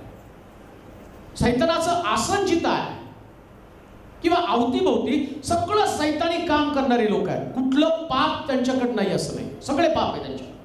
अगदी व्यसनापासून, व्यभिचाराचं पाप आहे, जारकर्माचं पाप आहे. तुम्ही जर लोटाच्या काळामध्ये सदोम गोमोराची परिस्थिती बघितली तर असं लिहिलंय, ज्यास ते 3 देवदूत अब्रामानं विनंती केल्यावरती सदोम गोमोरामध्ये गेले, तर त्या ठिकाणामध्ये त्या पुरुषांनी, सदोम गोमोरातल्या पुरुषांनी पाहिलं की काहीतरी सुंदर पुरुष लोटाच्या घरामध्ये गेलेत. तर त्या पुरुषांवर तिथल्या लोकांची नजर गेली आणि पुरुषांवर बलात्कार करण्यासाठी, म्हणजे देवदूतांवर बलात्कार करण्यासाठी तिथले लोक टपलेले होते. एवढं भयानक पाप सदोम गोमोरा. बरं, इतकी त्यांची मनोवृत्ती वाईट होती सदोम गोमोराची की लोट काय करतो माहिती का, तो म्हणतो हे देवाचे पुरुष आहेत, यांना तुम्ही सोडा, लागलं तर माझ्या मुलींवर बलात्कार करा. आता तुम्हाला जे वाटतं ना, तुम्ही म्हणता की नाही आताची परिस्थिती बघितलं तुम्ही, रोज पेपरला जर बातमी बघितली तुम्हाला तेच दिसते. 4 वर्षाच्या मुलीवरती त्या शिपायानं बलात्कार केला. त्यानंतर तुम्ही बघता की 19 मुलींवरती 19 मुलींचा विनयभंग झाला. कालचीच बातमी, आजची का कालची बातमी, 19 मुलींवरती विनयभंग झाला. त्यानंतर आम्ही पाहतो की एका मुलीवरती 5 जणांनी बलात्कार करून तिला जंगलामध्ये टाकून दिले. हे सगळं अशाच प्रकारचं चित्रण त्यावेळेस होतं. आणि मंडळी तिथं होती आणि ती मंडळी, त्या मंडळीची पास्ट जर बघितलं, त्याची पार्श्वभूमी, अशा ठिकाणामध्ये राहून या मंडळीनं आपलं पावित्र्य टिकवून ठेवलं, शुद्धता टिकवून ठेवली. लक्षात घ्या, चर्च नेहमी अशा ठिकाणामध्ये असतं की जिथं लोकांना उद्धाराची गरज आहे. लोकांना उद्धाराची गरज आहे. जर चांगल्या लोकांमध्ये अपेक्षा करू नका. नाही, मी म्हणतो की अशा लोकांमध्ये जिथं सगळे हाय पाय. लोटाचं आम्ही पाहतो की काय बाबा त्याचं नाव सुद्धा विचारलं, योना लोट सगळं एकत्र झालं. योनाला निनिवे नको होतं. का निनिवे नको होतं? तिथले लोक फार पाप करणारे लोक. असं लिहिलं, त्यांच्या पापाची ओरड स्वर्गापर्यंत आली, त्यांचं पाप स्वर्गापर्यंत गेलं. मग योनाला काय पाहिजे होतं? त्याला अशा लोकांमध्ये सेवा पाहिजे होती की ज्या ठिकाणचे लोक सहज जातील आणि वचन स्वीकारतील. आणि पण आमचं नाही असं पाहिजे गेलो की 100 लोक आमच्या बरोबर यायला पाहिजे, असं होत नसतंय. सेवा करताना तुम्हाला असे लोक सापडतील सगळे पापी. अजून एक गोष्ट तुम्हाला सांग, जगामध्ये राहून जग तुमच्यामध्ये येऊ देऊ नका. तुम्ही जगामध्ये राहून तुमच्यातला ख्रिस्त जगाला द्या. हे चर्च आहे. जगात राहून जग तुमच्यामध्ये आलं तर चर्चचा फायदा काय? समजा जगात तुम्ही गेला आणि जगातला व्यभिचार तुमच्यामध्ये आला आहे, घडलंय त्या मंडळीत, ते घडलंय बरं का. परगमचं जे चर्च आहे ना, त्या चर्चमध्ये ते घडलंय. तुम्हाला कळेल पुढं पुढं काय काय घडलेलं. आता सगळे पापी लोक आहेत तिथं. त्याच्या संबंधानं म्हटलं की सदोम गोमोरा सारखी त्यांची स्थिती आहे. वाचा परत ते वचन, 12 वचन. कुठे आहे ती मंडळी? परगम येथील मंडळीच्या दूताला लिही. दूताला लिही. ज्याच्याजवळ तीक्ष्ण दुधारी तलवार आहे, तो असे म्हणतो, तू कोठे राहतोस? कोठे राहतोस? हे मला ठाऊक आहे. मला ठाऊक आहे. सैतानाचे आसन आहे. सैतानाचे आसन आहे तेथे. म्हणजे जिथं सगळी सैतानाची सत्ता आहे, सगळं सैतानी काम आहे. मटका असेल, जुगार असेल, वेश्या व्यवसाय असेल, पाकिट मार आहेत, खून करणारे दरोडेखोर आहेत, जारकर्मी आहेत, लोभी आहेत, सगळे खाणारे लोक आहेत. आणि अशा ठिकाणामध्ये तू राहतोस म्हणजे तुमचं चर्च तिथं आहे. या परगमच्या मंडळीचं जे वैशिष्ट्य आहे, बरं, अशा ठिकाणी राहता राहता इकडं शेवटी त्या मंडळीला प्रभू दोष देतो. काय दोष देतो माहिती का? जर तू बदलला नाही, पश्चाताप केला नाही, तर माझ्या मुखातली तलवार येऊन तुझ्या बरोबर लढेल. दुसऱ्या मंडळीत तर आम्ही पाहिलं, प्रभूने एवढी त्यांची पाठ थोपटली. स्मरणा या ठिकाणच्या मंडळीचं एवढं कौतुक केलं. आता तो पुन्हा परगमच्या मंडळीमध्ये येतो. परगमच्या मंडळी हे ट्रॅडिशनल चर्च आहे. ऐका बरं का, ट्रॅडिशनल चर्च म्हणजे जुनं चर्च. आता कुठल्या चर्चवरती मी टीका करत नाही, परंतु जे बायबलमध्ये दिलं ते मी तुम्हाला सांगत आहे. काय त्यांचा इतिहास आहे? त्यांच्या इतिहासामध्ये अंतिया नावाचा एक सेवक, एक सुवार्थिक, वाचला का तिथं काय म्हटलंय? अशा ठिकाणात तो राहतो. अंतिया मारला गेला. तथापि थोड्या गोष्टीविषयी दोष देणे मला प्राप्त आहे. नाही, अंतिया मारला गेला. 13 पासून. तू कोठे राहतोस? हे मला ठाऊक आहे. सैतानाचे आसन आहे. तेथे तू माझे नाव दृढ धरून राहिला. आणि जेथे सैतान राहतो तिथे माझा साक्षी माझा विश्वास अंतिपा जो तुम्हामध्ये जीवे. या मंडळीचं भूषण काय माहिती का? ही मंडळी काय म्हणते? आम्ही जिथं राहतो तिथं आमचा विश्वास आम्ही दृढ धरून ठेवला. पापी लोक त्या होती. सैतानाचं राज्य असणाऱ्या लोकांमध्ये आमच्या मंडळीची स्थापना झाली. चर्च साधा नाही चर्च आहे. हे चर्च ही परगम या ठिकाणची मंडळी जी आहे ना, या मंडळीला जर तुम्ही बघितलं तर जिथं सैतानाची सत्ता आहे त्या ठिकाणात ही मंडळी राहिली, टिकली. बरं, नुसती टिकली नाही बरं का, या मंडळीनं केलेला त्याग, तिथला जो सेवक आहे त्या सेवकाचं नाव, आणि त्याला म्हटलं अंतिपा नावाचा सेवक रक्त साक्षी झाला. ईर्ष्या आहे बरं का त्या मंडळीमध्ये. देवाच्या वचनाची घोषणा करताना त्या लोकांना ते डगमगले नाही. या लोकांमध्ये जर तुम्ही बघितलं तर एक आग आहे, काही पण करून लोकांचं तारण व्हायला पाहिजे. परगमच्या मंडळीचं वैशिष्ट्य काय माहिती का, हे लोक मरायला तयार आहे पण लोकांचं तारण झालं पाहिजे. अजून एक गोष्ट मला सांगतो, जगामध्ये जन्माला आलेला प्रत्येक व्यक्ती हा मरणारच आहे. आजारपणाने मराल, अपघातानं मराल, वय झाल्यावरती तुम्ही मराल, किंवा काहीतरी अकस्मात कारणानं तुमचा मृत्यू येणार आहे. हे तितकं सत्यच आहे, सगळे मरणार आहे. आणि शास्त्रामध्ये काय लिहिलं, पशु मरतो, प्राणी मरतो, वनस्पती मरती, माणसं मरतात, परंतु धार्मिकही मरतो आणि पापी पण मरतो. सगळ्यांचं मरण सारखंच आहे. पण बायबलमध्ये एक गोष्ट लिहिली, लिहून ठेव, ख्रिस्तामध्ये मरणारे ते मृत्यू याला. परगमच्या मंडळीचं वैशिष्ट्य काय माहिती का, या मंडळीमध्ये सेवेची आग अशी पेटलेली होती.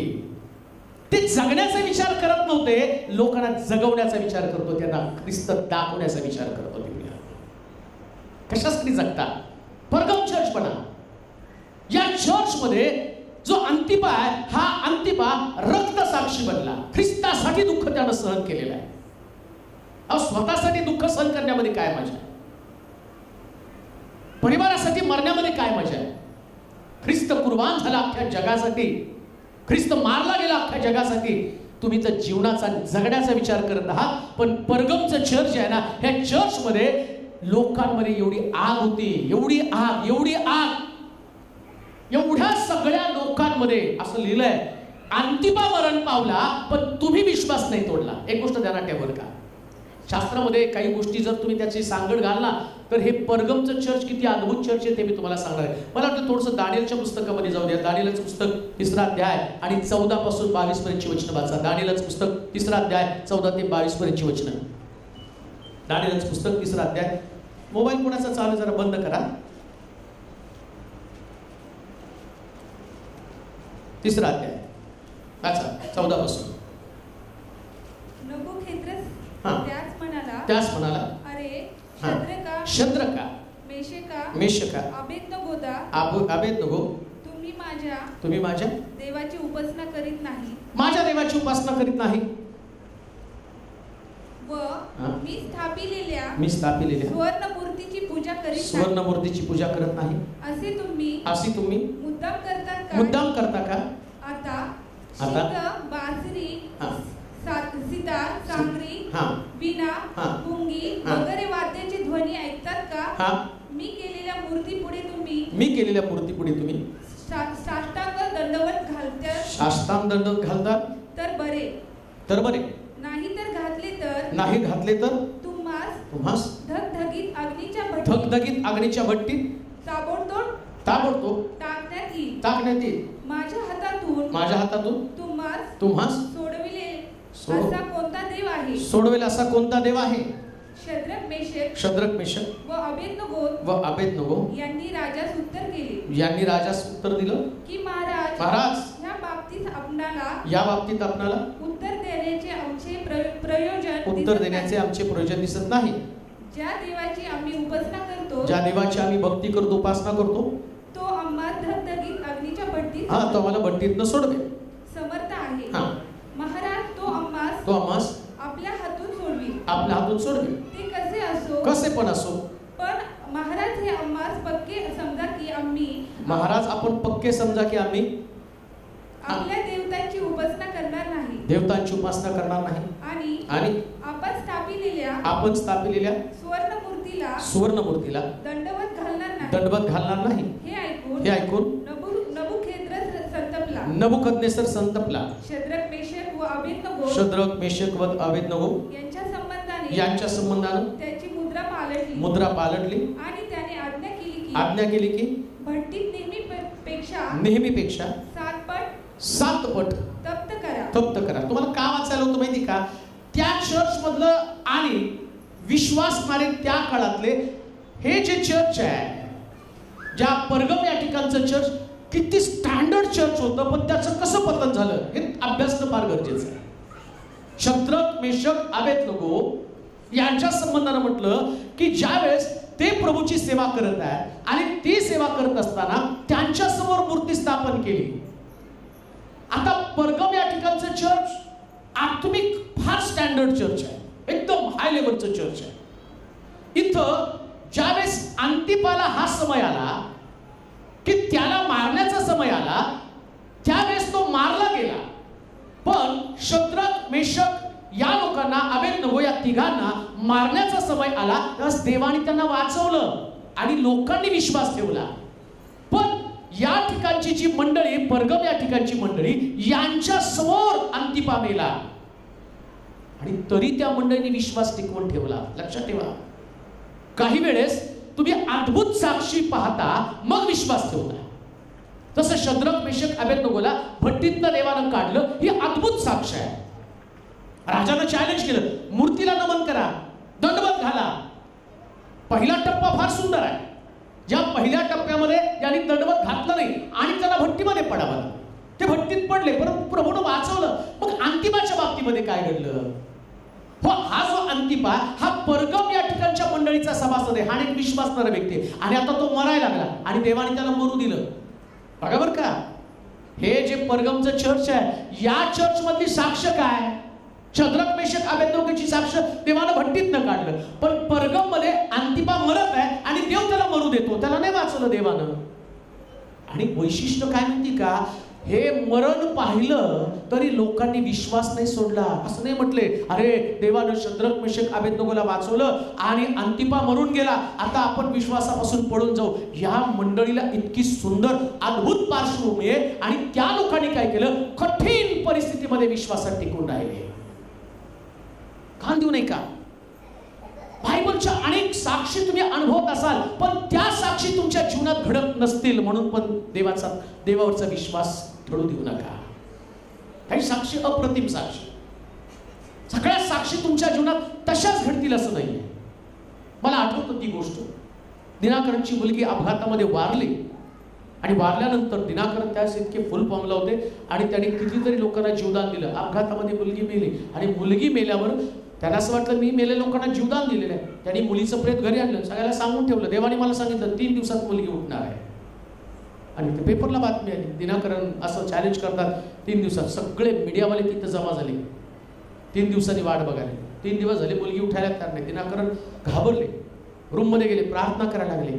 तेव्हा तू कसं काय म्हटलं मला? म्हटलं दिनाकरन मी तुला कधीच म्हटलं नाही ती मुलगी जिवंत होणार आहे. तू तुझ्या मनाने ठरवलं की ती मी जिवंत करावी. मी लोकांना जीवदान देतो म्हणून तुझ्या डोक्यात आलं की मी तिला वाचवेल. मी तिला माझ्याकडे नेलंय, माझ्याबरोबर ती सुखलोकात आहे आणि तुला नेऊन त्या मुलीला पुरावे लागेल. मग दिनाकरनच्या लक्षात चूक आली. ते म्हटले देवा माफ कर. उचललं, मुलीला पुरून टाकलं. पण त्याने विश्वास नाही सोडला की प्रभूनं माझ्या मुलीला का नाही वाचवलं. काही मंडळीमध्ये अशा प्रकारच्या घटना घडलेल्या असतील. देवानं तुम्हाला वाचवलं नसेल, पण परगमच्या मंडळीसारखं विश्वासामध्ये मजबूत राहा, मजबूत राहा. सगळ्याच गोष्टी तुम्ही बिब्लिकली घेत असताना असंच माझ्या जीवनामध्ये घडलं पाहिजे असं समजूच नका. तसं मला एका सिस्टरने रडत होती खूप, माझा मुलगा मेलाय आणि माझी इच्छा आहे जसं येशूनं लाजरसला जिवंत केलं तसं त्याला जिवंतच केलं पाहिजे. आणि ती रडायला लागली. फार साहेब तुम्ही त्या, आणि जर त्यानं त्याला जिवंत केला तरच तो माझा देव आहे, नाहीतर मी त्याला देव म्हणणार नाही. लक्षात घ्या, हे बालिशपणाचं वर्तन परगमच्या मंडळीमध्ये नव्हतं. त्याने मला नोकरी दिली आणि त्यानं दुसऱ्याला नोकरी दिली, मला दिली. शद्रक, मेशक, अबेदनगोला भट्टीतनं वाचवलं, आता अंतिपा म्हटलं पाहिजे मला पण त्याने मरणापासून वाचवलं पाहिजे. नाही, तसं नसतंय. काही वेळेस देव तुमची परीक्षा घेतो आणि त्या परीक्षेमध्ये जर तुम्ही उत्तीर्ण झाला ना तर तुमची मंडळी एक अद्भुत मंडळी असते, अद्भुत चर्च बघा. ही गोष्ट घडलीच पाहिजे अशा अपेक्षा करू नका. जे होईल ते प्रभूच्या गौरवासाठी. ईश्वर प्रार्थना केली नाही का, होईल तर हा प्याला मजपासून मला मरण नकोय. असलं मरण नकोय, त्याला मरण नको होतं, तो मानव होता. त्याला यातनादायी मरण नको होतं, त्याला वाटलं हे टळलं पाहिजे, पण दुसऱ्यांदा तो म्हटला नाही, माझ्या इच्छेप्रमाणे नको, तुझ्या इच्छेप्रमाणे. देवाची प्रिय लोक, देवाची इच्छा नेहमी समजून घ्या. कर्जात असाल, अडचणीमध्ये असाल, आजारपणामध्ये असाल, संकटामध्ये असाल, नाकारले गेलेल्या अवस्थेमध्ये असाल, जसं हा जो अंतिपा मेला त्याला नाही कोणी वाचवलं, अंतिपा मेला म्हणून मंडळीमध्ये पण कुठल्या प्रकारचे प्रॉब्लेम निर्माण नाही झाले. अंतिपा मेला, जसा अंतिपा मेला लोक विश्वासात टिकून राहिले, पण काही लोक डायव्हर्ट झाले. आता बघा त्यांचं बॅकग्राऊंड जर बघितलं, या चर्चचं बॅकग्राऊंड काय ते सांगताना परगमची मंडळी काय सांगेल, आमच्या मंडळीतनं अंतिपा रक्त साक्षी झाला. इतिहास तो अंतिपा रक्त साक्षी झाला हा इतिहास झालेला आहे. वर्तमानमध्ये ती मंडळी कशी आहे, त्या मंडळी संबंधानं ज्याच्यामध्ये अंतिपा रक्त साक्षी झाला त्या मंडळी संबंधानं प्रभू काय दोष देत आहे, तो म्हणतो एका गोष्टीविषयी तुला दोष द्यायचा आहे. दोन कर्म त्या मंडळीमध्ये होती. कोणत्या मंडळीमध्ये? ज्या मंडळीमध्ये सेवेची आग होती, ज्या मंडळीमध्ये अंतिपा मेला, ज्या मंडळीमध्ये लोकांनी अंतिपाला रक्त साक्षी होताना पाहिलं, आणि अशा कठीण परिस्थितीमध्ये मंडळी टिकून राहिली. आणि अशा मंडळीची आज जर तुम्ही अवस्था पाहिली तर या मंडळीत दोन प्रकारची पाप शिरलेली प्रभूने पाहिली. दोन पाप. कोणती दोन पाप माहिती का? प्रकटीकरणाच्या पुस्तकामध्ये 14 आणि 15 दोन दुसरा अध्याय 14 आणि 15 वचन. तथापि तुला थोड्या गोष्टीविषयी दोष देणे मला प्राप्त आहे, त्या ह्या की काही गोष्टीविषयी तुला दोष देणं मला प्राप्त आहे, ते या की बलामाच्या शिक्षणाप्रमाणे चालणारे लोक तेथे तुझ्याजवळ आहेत. या मंडळीमध्ये बलामाच्या शिक्षणाप्रमाणे चालणारे लोक आहेत. काय त्यांचं वैशिष्ट्य पहा. एकीकडे तो अंतिपा मरण पावला आणि दुसरं बलामाचं शिक्षण त्या मंडळीमध्ये. काय वाचा? त्याने मूर्तीला दाखवलेलं नैवेद्य खाणे व जारकर्म करणं हे अडखळण इस्रायलाच्या संतानापुढे ठेवण्यास. आता या मंडळीमध्ये अंतिपा मेला, आवेशपूर्ण मंडळी बरं का, सेवा करणारी मंडळी, आणि त्या लोकांनी विश्वास टिकून ठेवला. आता बघा, मी तुम्हाला सुरुवातीला सांगितलं, त्याला हे सगळं सैतानाचं आसन असणारी, सैतानाचं राज्य जिथं आहे तिथं ते चर्च आहे. मग मी सुरुवातीलाच तुम्हाला म्हटलं नाही का, तुम्ही जगात राहताल पण जग तुमच्यामध्ये येऊ नये. आता ही मंडळी राहिली सैतानाचं आसन या ठिकाणामध्ये. लोक सेवेला बाहेर पडले आणि जाता जाता तिथल्या लोकांचं मन संपादन करताना दोन गोष्टी केल्या. एक जारकर्म आणि दुसरं मूर्तीला दाखवलेलं नैवेद्य. कोणत्या चर्चमध्ये? ज्याच्यामध्ये अंतिपा मेला ते चर्च, रक्त साक्षी झालेलं चर्च. पण आत्ताची त्याची अवस्था काय? प्रेझेंट. पास्ट मध्ये खूप चांगला इतिहास आहे, पण काय माहिती का, देव तुमच्या पास्ट वरती तुम्हाला स्वर्ग देत नाही. तुमचा देव वर्तमानावरती तुमचं कौतुक करत असतो. आत्ताच्या सिच्युएशनला, पास्टला तुमच्या फार भारी भारी झाले असतील.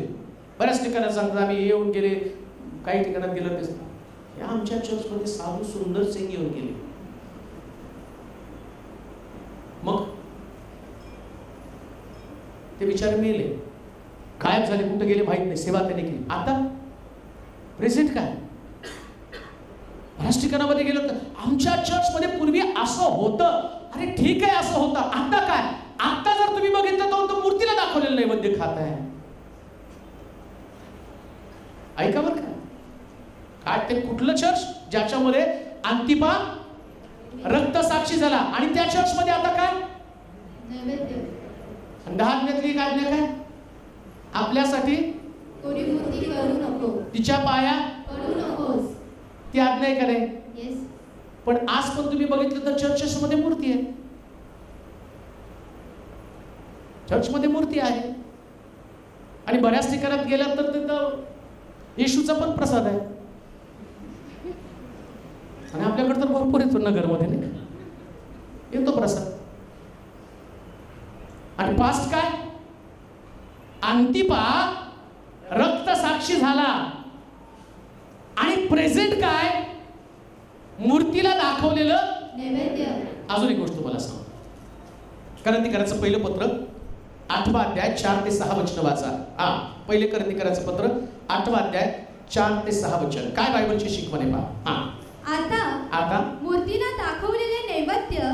दाखवलेले नैवेद्य खाण्यासंबंधानं आपल्याला ठाऊक आहे की जगात देवाची म्हणून मूर्तीच नाही आणि एकाखेरीज दुसरा देव नाही कारण ज्याला देव म्हणून म्हणतात असे स्वर्गात किंवा पृथ्वीवर जरी असेल आणि जशी बरीच दैवते व बरेच प्रभू आहेत बायबल दुसरे देव नाहीत हे नाकारत नाही.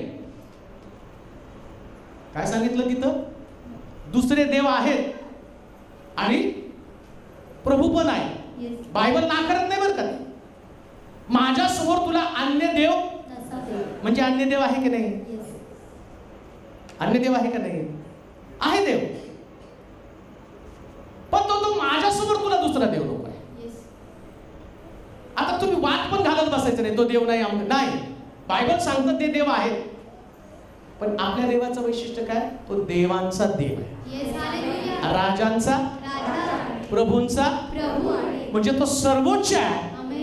त्याच्यासाठी त्याला दुसऱ्या समोरच्या कोणत्याच गोष्टी मान्य नाहीत. सोप्या भाषेत तुम्हाला सांग, घरामध्ये तुमची बायको जेवण बनवते आणि तुम्ही काय करता माहिती का? तुमचं खायच्या ऐवजी शेजारणीचं खाता. तुमची भाजी चांगली नाही, तिची भाजी चांगली. दुसऱ्या दिवशी तुमची बायको एवढं मीठ आणि एवढं तिखट घालते का तर त्याला तुम्ही म्हणता तुमचं नाकारलं. बघा, तर त्या बाईला एवढी ईर्ष्या आहे, माझं एवढं चांगलं असताना हा दुसऱ्याचं खातो. आता माझा देव इतका ईर्ष्यावान देव आहे, त्याच्या समोर जर तुम्ही दुसऱ्याचं खाल्लं तर तो किती दंड देणार आहे? हे जे आहे ना, बरेच ठिकाणामध्ये तुमचे तर खातेत की आमच्या समोर, ते परगम मधले डुप्लिकेट आहेत. हे सांगतात तुम्हाला काय अडचण आहे? अरे तुमच्याच लोकांनी आमचं खाल्लं आणि तुम्ही खात नाही का? ते पण ख्रिश्चन आहे, तुम्ही पण ख्रिश्चन आहे. अहो, ते परगम मधले डुप्लिकेट आहे. आम्ही परगम मधले ओरिजिनल असावेत. परगम मधली ओरिजिनलिटी तुमच्यामध्ये असावी. साधी गोष्ट आहे. आम्हाला चालत नाही म्हणजे चालत नाही. मूर्तीला लागतो तो मूर्ती आहे, देव आहे. पण बायबलमध्ये काय सांगितलं? देव आपल्या देवाची मूर्ती. वाचा बरं तिथं काय म्हटलं? मूर्ती आत्ताच मूर्तीला दाखवलेले नैवेद्य आणि एकाखेरीज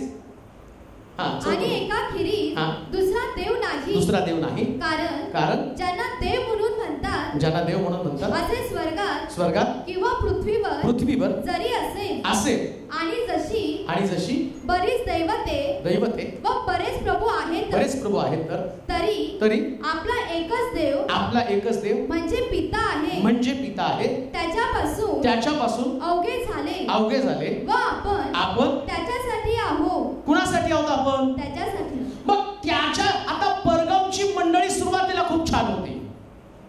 तसं शद्रक मेशक अबेदnego यांनी मूर्तीला दंडवत घातलंच नाही. आता परगमची मंडळी तशी. पण झालं काय माहिती का? हे राहत कुठं होते? सगळे सैतानी लोकांमध्ये राहत होते, अन्य दैवांमध्ये राहत होते. आता काय होतं माहिती का? जेव्हा तुमचा देवावरचा विश्वास कमी व्हायला लागतो, तुम्ही तडजोड करायला सुरुवात करते. यांनी काय केलं माहिती का? परगमच्या मंडळीनं आणि तिथं काय सांगितलं? 2 मूर्तीला दाखवलेलं नैवेद्य. प्रकटीकरणाच्या पुस्तकाच्या 14-15 मध्ये काय वाचलं आम्ही त्या ठिकाणामध्ये? काय दोष देणे? 2 अध्याय 14-15 वचन. तथापि तुला थोड्या गोष्टीविषयी दोष देणं मला प्राप्त आहे. त्या ह्या की बलामाच्या शिक्षणाप्रमाणे चालणारे लोक तेथे तुझ्याजवळ आहेत. त्याने मूर्तीला दाखवलेला नैवेद्य खाणे व जार कर्म करणे. मूर्तीला दाखवलेला नैवेद्य. परगमच्या मंडळीमध्ये काही लोक असे होते की ते नैवेद्य खात होते. तो त्यांच्या देवासाठी बनवलेला नैवेद्य ते खाऊ शकतात. पहा, मी तुम्हाला पुन्हा सांगतो, बायबल सांगत नाही की अन्य देव नाहीत, अन्य देव आहेत. आता मी माझ्या समोर तुला अन्य देव म्हणजे असल्याशिवाय तो सांगतो का नसावे? माझ्या समोर तुला अन्य देव नसावे. आता तुम्हाला एका देवाचं शिक्षण आहे, त्या देवाचं शिक्षण तुम्हाला असताना तो म्हणतो की मुळामध्ये देवाची मूर्तीच नसती.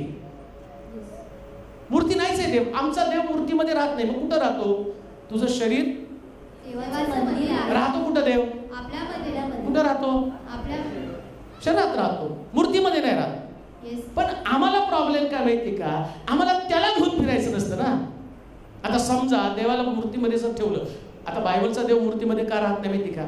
मूर्ती ठेवली एकदम छान झालं, चर्चमध्ये मूर्ती ठेवायची, त्याला जायचं, हार घालायचा, पाया पडायचं, म्हणजे इथंच बस, मी गावभर फिरून येतो. मी दारूच्या गुत्त्यावर जातो, मी पाण्याच्या टपरीवर जातो, मी थिएटरमध्ये जातो, मी जारकर्म करायला जातो, मी वादविवाद भांडण करायला जातो. मग देव तुमच्यापेक्षा हुशार आहे, तुम्ही किती उधळणार आहे त्याला माहिती आहे. म्हणून तो म्हटलं मी तिथं नाही राहणार. मग कुठं राहणार? तुझ्यामध्ये. मग म्हणून तो म्हटलं इमॅन्युएल म्हणजे कुणाबरोबर देव? आणि आम्ही कॅरलला काय गातो? आला जगात आला तारामया जगाला. आणि कॅरलवाले कोपऱ्यामध्ये जाऊन अगदी तंबाखू मोडून दुसरा विडा भरून ते जाताना सांगतात मला मी बरोबर का एक ओळ गायली की तुझ्याकडे येतो. आणि मग तो बिडी पण फुकतो, हात तारणारा उद्धार करता का? तर तुम्ही जे करताना ही गोष्ट परगमच्या मंडळीमध्ये घडली होती. ही परगमच्या मंडळीचं वैशिष्ट्य. त्यांनी काय केलं, या मंडळीतल्या लोकांनी मूर्तीला दाखवलेलं नैवेद्य खाल्लेलं आहे. ते तुम्हाला नाही चालत, नाही खाऊ शकत. 100% त्यांचा विश्वास त्यांना खाऊ द्या. तुम्ही जर जिवंत देवाला मानता, लक्षात ठेवा, या यहोवा देवाशिवाय, येशू शिवाय दुसरं कोणीच जगामध्ये देव नाही. ख्रिस्ती लोकांसाठी पुन्हा मी करेक्शन करतो. आपण नाही म्हणत की त्या लोकांना, त्यांना त्यांचे देव आहेत, त्यांच्या देवाबरोबर ते राहू शकतात, प्रॉब्लेम तो नाही.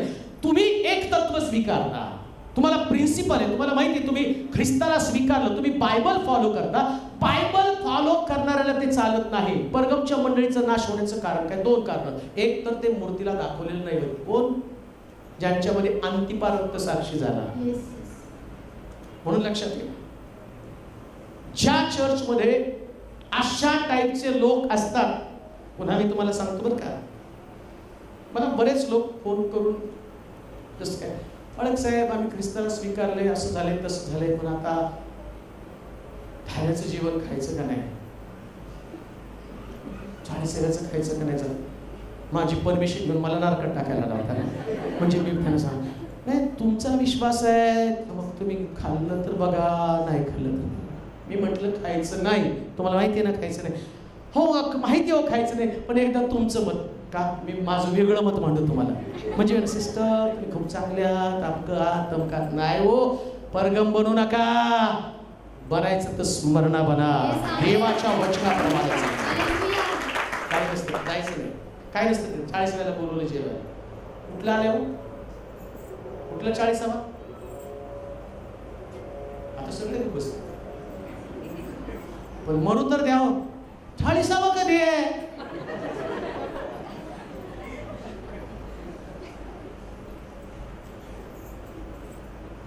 हो आमच्या सोलापुरात या, तिथं तर असं प्रेत उरलं ना, त्याच्या बाहेर 10 रुपये 20 रुपये जमा करायचे.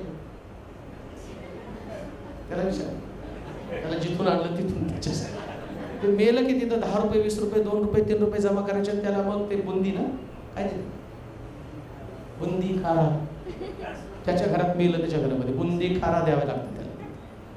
म्हणजे ना मरणाला लॉजिक आहे ना दिवसाला लॉजिक आहे का? तर इथं जे आहे ही परगमची मंडळी सैतानाचं आसन असणाऱ्या ठिकाणात गेली आणि त्यांनी जगातली तत्व आणली.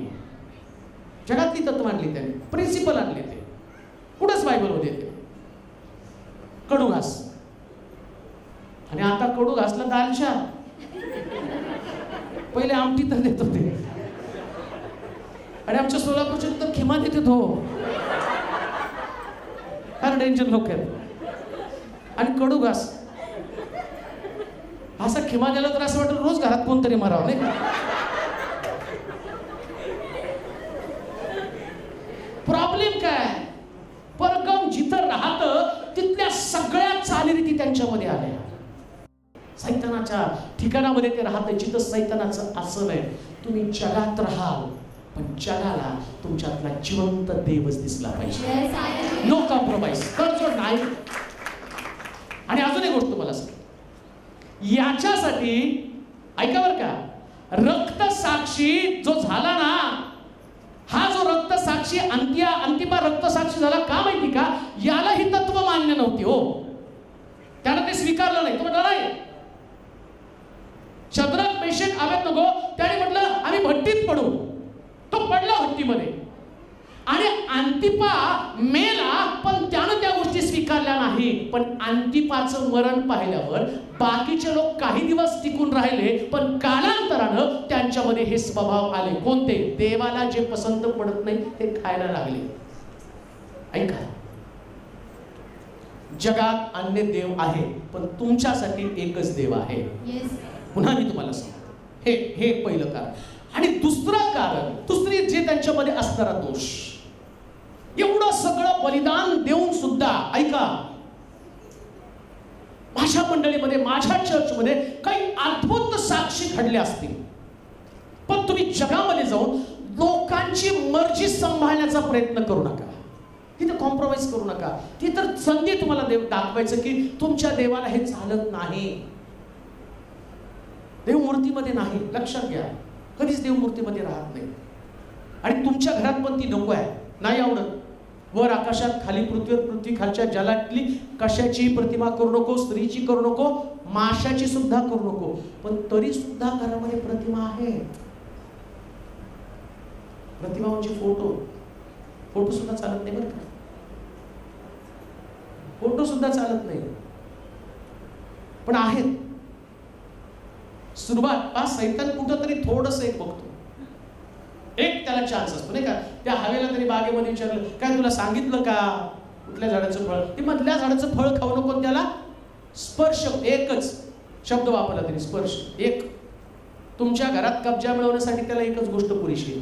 एवढं मोठं चर्च, एवढी साक्ष त्याच्यामध्ये, पण एक गोष्ट कोणती? मूर्तीला दाखवलेलं नैवेद्य त्याने खा. आणि विशेष म्हणजे त्याच्यामध्ये जर तुम्ही पुढे बघितलं तर त्याला कळेल की त्या पाळकानं सुद्धा ती गोष्ट स्वीकारली, म्हणजे ते नाकारलं नाही. लोकांना म्हटलं जाऊ द्या, खाता तर खा, मारा. त्याने खाऊ दिलं, ते परमिशन दिली त्याला. आणि परिणाम काय झाला माहिती का? त्यांच्यामध्ये एक पाप नाही. अजून काय म्हटलं? 14 आणि 15 वचन. तथापि, एक 10 मिनिटात संपू आपण. तथापि तुला थोड्या गोष्टीविषयी दोष देणे मला प्राप्त आहे. त्या ह्या की बलामाच्या शिक्षणाप्रमाणे चालणारे लोक तेथे तुझ्याजवळ आहे. त्याने मूर्तीला दाखवलेला नैवेद्य खाणे व जार कर्म करणे व अडखळ इस्रायलाच्या संतानापुढे ठेवण्यास बालामाला शिकवलं. तसे निकलाइताच्या तशाच प्रकारच्या शिक्षणाप्रमाणे चालणारे लोकही तुझ्याजवळ आहेत. म्हणून पश्चाताप कर. नाहीतर मी तुझकडे लवकर येईल. आपल्या तोंडातल्या तलवारीने त्यांच्याबरोबर लढेन. तो म्हटलं की असलं कर्म करणाऱ्या लोकांसंगती देव तलवारीने लढणार. समजतंय का तुम्हाला? एवढं इझी तुम्ही समजताना ना, काय होत नाही त्यांना. काय होतं त्यांना बाळक साहेब? आपण तिथं राहतो म्हणजे ते करावंच लागतं. पण मग प्रगटीकरणाचं पुस्तक, बरं आता प्रगटीकरणाचं पुस्तक जर ते आपले आरपावला थर का पश्चाताप. आणि 4 दिवसाचा पश्चाताप, 5व्या दिवशी पुन्हा तेच कर्म. मग त्यावेळेस तुम्हाला कळतं नाही पश्चाताप केला पाहिजे. आता कशाचा पश्चाताप करताय? नेमकं कशाचा पश्चाताप? पश्चाताप नाही म्हणजे ती भीती असते हो. ते आपण ते लहान लेकला जाऊ नको, भूत येतं. मग तेवढ्या बोलतं ते लेकरू लहान येतो पर्यंत म्हणतं नाही बाहेर जायचं नाही, भूत येतो. आणि मग दरवाजाच्या मागे भाव गाव. तसं हे आमचं ते सुरुवातीला सांगितल्यावर नाही येणारे, लवकर येणारे. मग आता बघा त्यावेळेस सगळे पश्चाताप सगळं नॉर्मल झालं की परत तेच काम. परगमच्या मंडळीचेच हे नॉर्मल जीवन जगणारे लोक आहेत, पक्के लोक नाहीत. बरं आता यांनी नुसतं ते केलं नाही, यांच्यामध्ये नैवेद्य खाण्याचा स्वभाव आला. आता ते जारकर्म करायला लागले. जारकर्माचं पाप. आता हे जारकर्म मंडळीमध्ये बरं का, मंडळीमध्ये सुद्धा जारकर्म आहे. जारकर्म त्याच्यासाठी तुम्हाला तो एक शब्द वचन वाचावं. इर्मयाचं पुस्तक 5वा अध्याय 7 वचन. इर्मयाचं पुस्तक 5वा अध्याय 7 वचन. इरमया 5:7. हा, काय जारकर्म आहे पहा. सगळं तुम्हाला वचन समजल्याशिवाय ते समजणार नाही. परगमची मंडळी काय होती. तुला क्षमा कशी करू, तुला क्षमा कशी करू, तुझ्या पुत्रांनी मला सोडलं आहे. व जे देव नव्हते त्यांची त्यांनी 5:7 वचन इरमया. त्यांनी शपथ वाहिली आहे. मी त्यास पोटभर चारिले. तेव्हा त्यांनी जारकर्म केलं व वेश्यांच्या घरात गर्दी केली. खाऊन मस्त झालेल्या घोड्यांप्रमाणे ते चोहोकडे फिरतात. जारकर्म केव्हा घडतं. म्हणून मी तुम्हाला म्हटलं, त्या सुरुवातीची जी मंडळी आपण पाहिली त्या मंडळीतले लोक गरीब होते. पण इकडं काय झालं, या मंडळीकडं भरपूर पैसा आला. आता पैसा आल्यावर घालायचा कुठं, मग मंडळीमध्ये आलं जारकर्म. आणि मुळामध्ये चर्च कुठं होतं, जिथं सैतानाचं आसन आहे. म्हणजे सेवा कुठं घडत होती, जिथं सैतानी लोक राहतात तिथं. आता प्रॉब्लेम काय होतो माहिती का, जेव्हा तुम्ही सेवेसाठी बाहेर पडता, नीट आहे का, ज्या तरुण मुलं मुली स्त्रिया पुरुष सेवा करतात त्यांच्यासाठी तुम्हाला सांगतो, इतिहास खूप सुंदर आहे. अंतिपा रक्त साक्षी झालेली एक साक्षमय मंडळी, अद्भुत चर्च. पण सैतानी लोकांमध्ये राहतायचे, व्यभिचार करणारे जारकर्मी लोक. आता इथं काय म्हटलं माहिती का, हे लोक घोड्यासारखे उधळायला लागले. म्हणजे काय झालं, ते वेश्यांच्या घरामध्ये जाऊन गर्दी करायला लागले. काय जारकर्म. आणि कोण आहे, देवाचे लोक, यहुदी लोक, इस्रायल लोक, निवडले लोक, पवित्र जीवन जगणारे लोक. पण आता हे जारकर्म आलं कसं काय, हे जारकर्म आलं कसं काय. जारकर्म म्हणजे कुठल्याही प्रकारचं, आता देवानं शारीरिक संबंध ठेवण्यासाठी लग्न हा नियम दिलेला आहे. एक पुरुष एक स्त्री.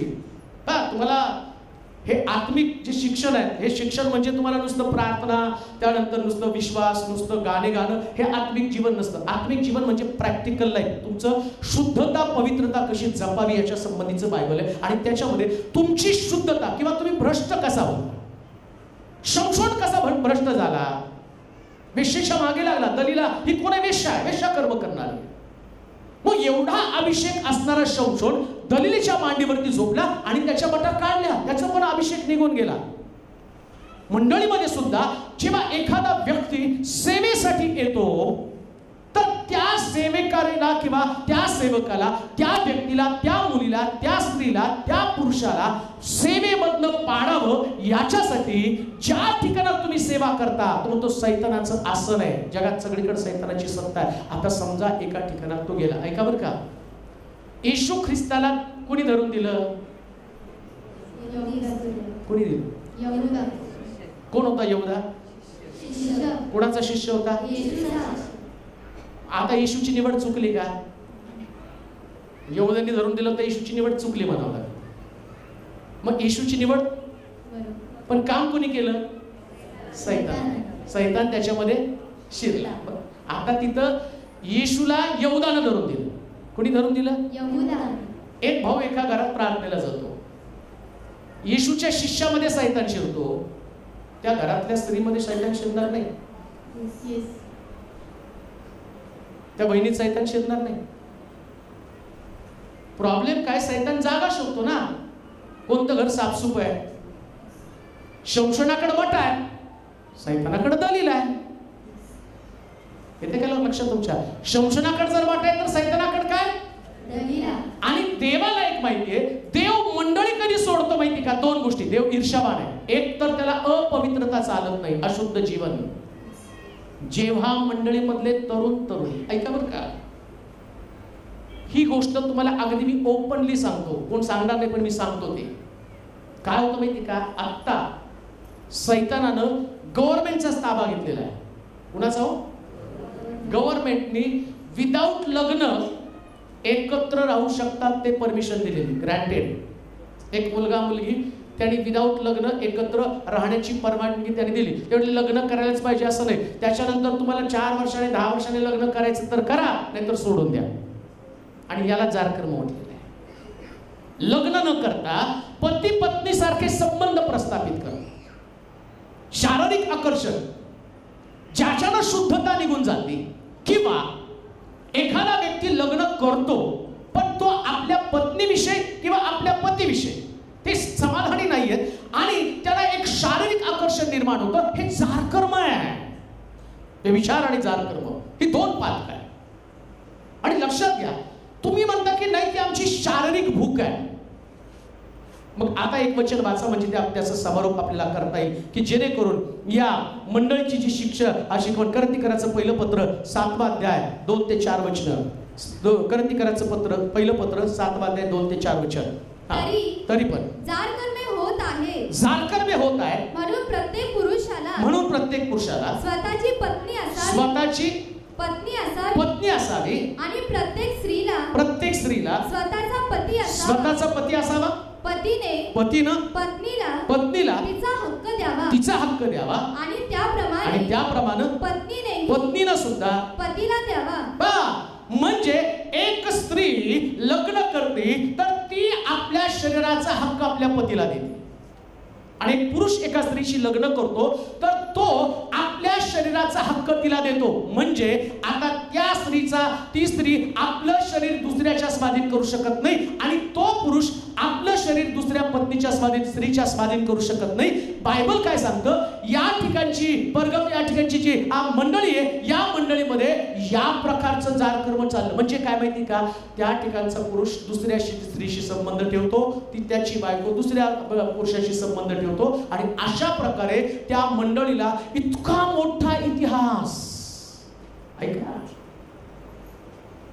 जिच्यामध्ये रक्त साक्षी झालेला अंतिपा जीवा मारला गेला. पण मला ते वाचताना इतकं वाईट वाटलं ना, एकाचं बलिदान होऊन सुद्धा या मंडळीचं मात्र पतन झालं.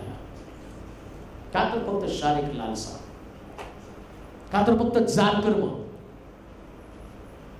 आणि पहा, प्रभूला या जारकर्माचा आणि या नैवेद्याचा इतका वीट आहे. तो म्हटला, मी आपल्या मुखातल्या तलवार येऊन तुला भ्रष्ट करून टाकेल. लक्षात ठेवा, लढेल तुमच्या शब्दी. तो हे कधीच खपवून घेतलं जात नाही. देव मंडळीमध्ये या गोष्टी कधीच खपवून घेत नाही, कधीच नाही खपवून घेत, पॉसिबलच नाहीये. तुम्ही कोणतंच वचन त्याला लागूकरण करू शकत नाही. जगात राहता, जगामध्ये नाही. अहो, सिरियल मध्ये चालतं, सिरियल मध्ये चालतं ते एक्स्ट्रा मॅरिटल अफेअर, विवाह बाह्य संबंध, आणि सगळ्या सिरियल त्याच आहेत. सगळ्यांचे विवाह बाह्य संबंध, आणि आम्ही कौतुकाने बघत बसतो आणि आमच्या लेकरांना पण दाखवतो. अहो, जे फळ दाखवलं ते खाल्लं.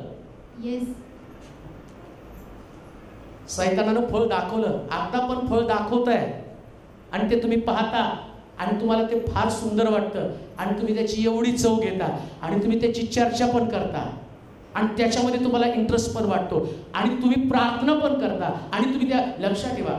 अजून एक गोष्ट मला सांगू का, तुमच्या घराचं पावित्र्य तुम्हाला टिकवून ठेवायचं ना, तर कोण पळून गेलं, कोण पळून जात आहे, कोण कोणाच्या भानगडीत तुमच्या घरात चर्चा पण करू नका. तुमच्या घरात फक्त देवाच्या वचनाची चर्चा होऊ द्या. ही मंडळी खरी शुद्ध मंडळी, ही मंडळी पवित्र मंडळी. पेरूच नका ना, दाखवूच नका. ते एखादी गोष्ट दिसली ती करण्यासाठी मन प्रवृत्त होतं. म्हणून लक्षात ठेवा, परगामच्या मंडळीचा अंत काय सुरुवात होती त्या मंडळीची, की ते अद्भुत प्रकारचं चर्च होतं, की ज्या चर्च मधले लोक अशा सैतानी ठिकाणामध्ये राहून सुद्धा त्यांनी आपला विश्वास तोडला, त्यांनी आपली शुद्धता टिकवून ठेवली. परंतु कालांतरानं अंतिमा रक्त साक्षी झाला, लोक विश्वासामध्ये राहिले, परंतु काही लोकांनी त्या गोष्टी आणल्या. देवाचे प्रिय लोक हो, हात जोडून विनंती करतो, मी तुमच्या मंडळीचा पाळक नाही, पण प्रभूचा सेवक या नात्याने सांगतो, एकदा मंडळीत पाप शिरलं ना, मंडळीत आपोआप देवाचा क्रोध पाहायला लागतो.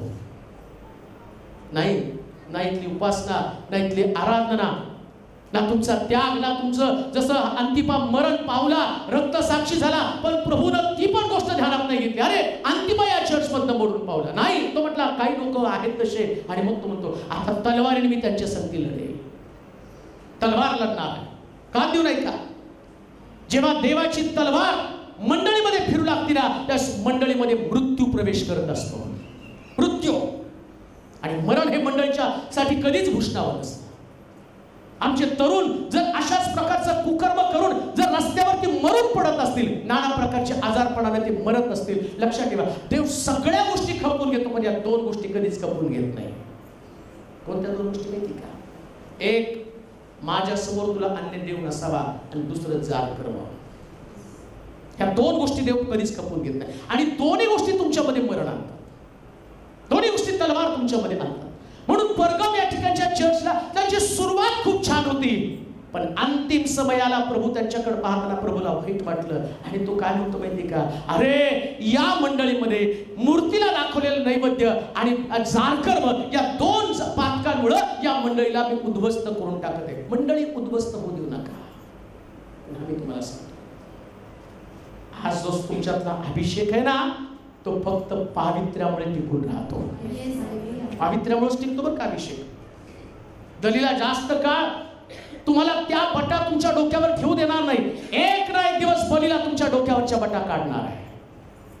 आज दलीला तुम्हाला वेगवेगळ्या पद्धतीने भुलवेल, तुमच्यातलं सामर्थ्य काय आणि तुमच्यातल्या अभिषेकाविषयी तुम्हाला विचारेल. पण एक दिवशी दलिलीच्या हातामध्ये तुमच्या बटा सापडल्या तर मग समजा तुम्ही शमशोन राहणार नाही, तर तुम्ही डोळे फुटलेले शमशोन आणि जात्यावरती बसून दळण कांडण करणारा शमशोन, तो शमशोन नाही. ज्या शमशोनानं हातामध्ये जाभाड घेऊन हजारो बलिष्ठे मारले, तो शमशोन नाही. आम्हाला शमशोन असा बनायचं की ज्या शमशोनाने आपल्या बटा कायमस्वरूपी टिकून ठेवल्या. असं चर्च बना की जे चर्च अभिषेक वाहणारं चर्च आहे, सत्याचं शिक्षण स्वीकारणारं आणि मरेपर्यंत ख्रिस्ताला विश्वासू राहणारं चर्च बना. आणि म्हणून परगमच्या मंडळीच्या चुका आमच्यामध्ये होऊ नये. आम्ही देवाला आमच्या मंडळी संबंधाने, प्रभू आम्ही तुला समर्पित होतो, यासाठी आमचा वापर तुझ्या राज्यासाठी कर. चल आपल्या जागेवरती आपण उभं राहूया, सर्वजण आपल्या जागेवरती उभं राहूया, आपले डोळे आपण बंद करूया, शांतपणे आपल्या जागेवरती उभं राहा.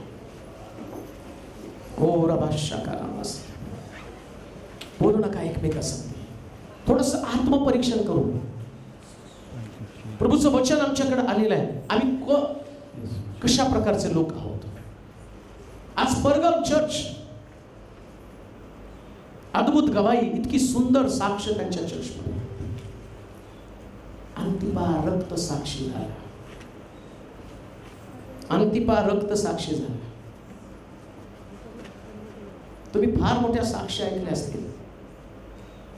या शहरामध्ये सुद्धा अनेक अद्भुत गवाही तुम्ही ऐकलेल्या आहात. परंतु आता असा विचार करा की अशी कोणती गोष्ट जी प्रभूला पसंत नाही ती मी आतापर्यंत केली. प्रामाणिक व्हा, प्रामाणिक व्हा. दाखवत आहे काही लेकरांसंबंधानं प्रभू चुकलेले आहेत, चुकलेले आहेत. काही लोक चुकलेले आहेत.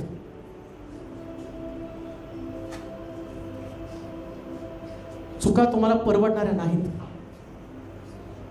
कोणाला चुका परवडणाऱ्या नाहीत. जेव्हा चुका असतात तेव्हा अभिषेक जातो, पण चुका दुरुस्त केल्यावर, पश्चाताप केल्यावर नवा अभिषेक येतो, नवा अभिषेक. कोण व्यक्ती म्हणेल की प्रभू मी चुकलो, कोण म्हणेल आज रात्री देवा मला नव्या अभिषेकानं भर. कोणाचा आवाज देवापर्यंत जाईल. कोण रात्री आज म्हणेल की प्रभू मला परगमच्या मंडळीचा तो भाग बनायचा नाही की ज्याच्यामध्ये लोक जारकर्मी बनले, जे लोक मूर्तीला दाखवलेलं नैवेद्य खात होते ते लोक आम्हाला बनायचं नाही. आम्हाला अंतिपासारखं रक्त साक्षी बनायचं, शेवटपर्यंत विश्वास राहायचं. असं कोण बोलणार आहे आज रात्री? आपले हात उंच करा, आपल्या मुखातनं शब्द बोलायला सुरुवात करा. एक गीत गात असताना आपण देवाला समर्पित होऊया. ज्यांना वाटतं की आज माझं जीवन मी प्रभूला नव्यानं द्यावं आणि मी परगमच्या मंडळीतला अंत नव्हे तर परगमच्या मंडळीतली सुरुवात बनावी, मी अंतिपा बनावं. एक गीत गात असताना जर तुमच्या अंतःकरणामध्ये चुटपुट लागलेली असेल आणि तुम्हाला वाटत असेल की सरेंडर व्हावं, प्रभूला देवाला जीवन द्यावं, तर पश्चाताप दगदवून देवासमोर रडा. आणि तुम्हाला वाटलं तुम्ही पुढे यावं, तुमच्यासाठी प्रार्थना करावी, तरच तुम्ही पुढे या, नाहीतर तुम्ही आपल्या जागेवरती थांबा. पण खरंच तुम्हाला वाटत असेल की आज रात्री माझं जीवन मी देवाला द्यावं आणि मी अंतिपासारखं बनावं, प्रार्थना वाटतं करावी समोर येऊ. ज्याला वाटतं माझं जीवन प्रभूला द्यावं त्याने पुढे आलं तर तुमच्यासाठी विशेष प्रार्थना करण्यात येईल.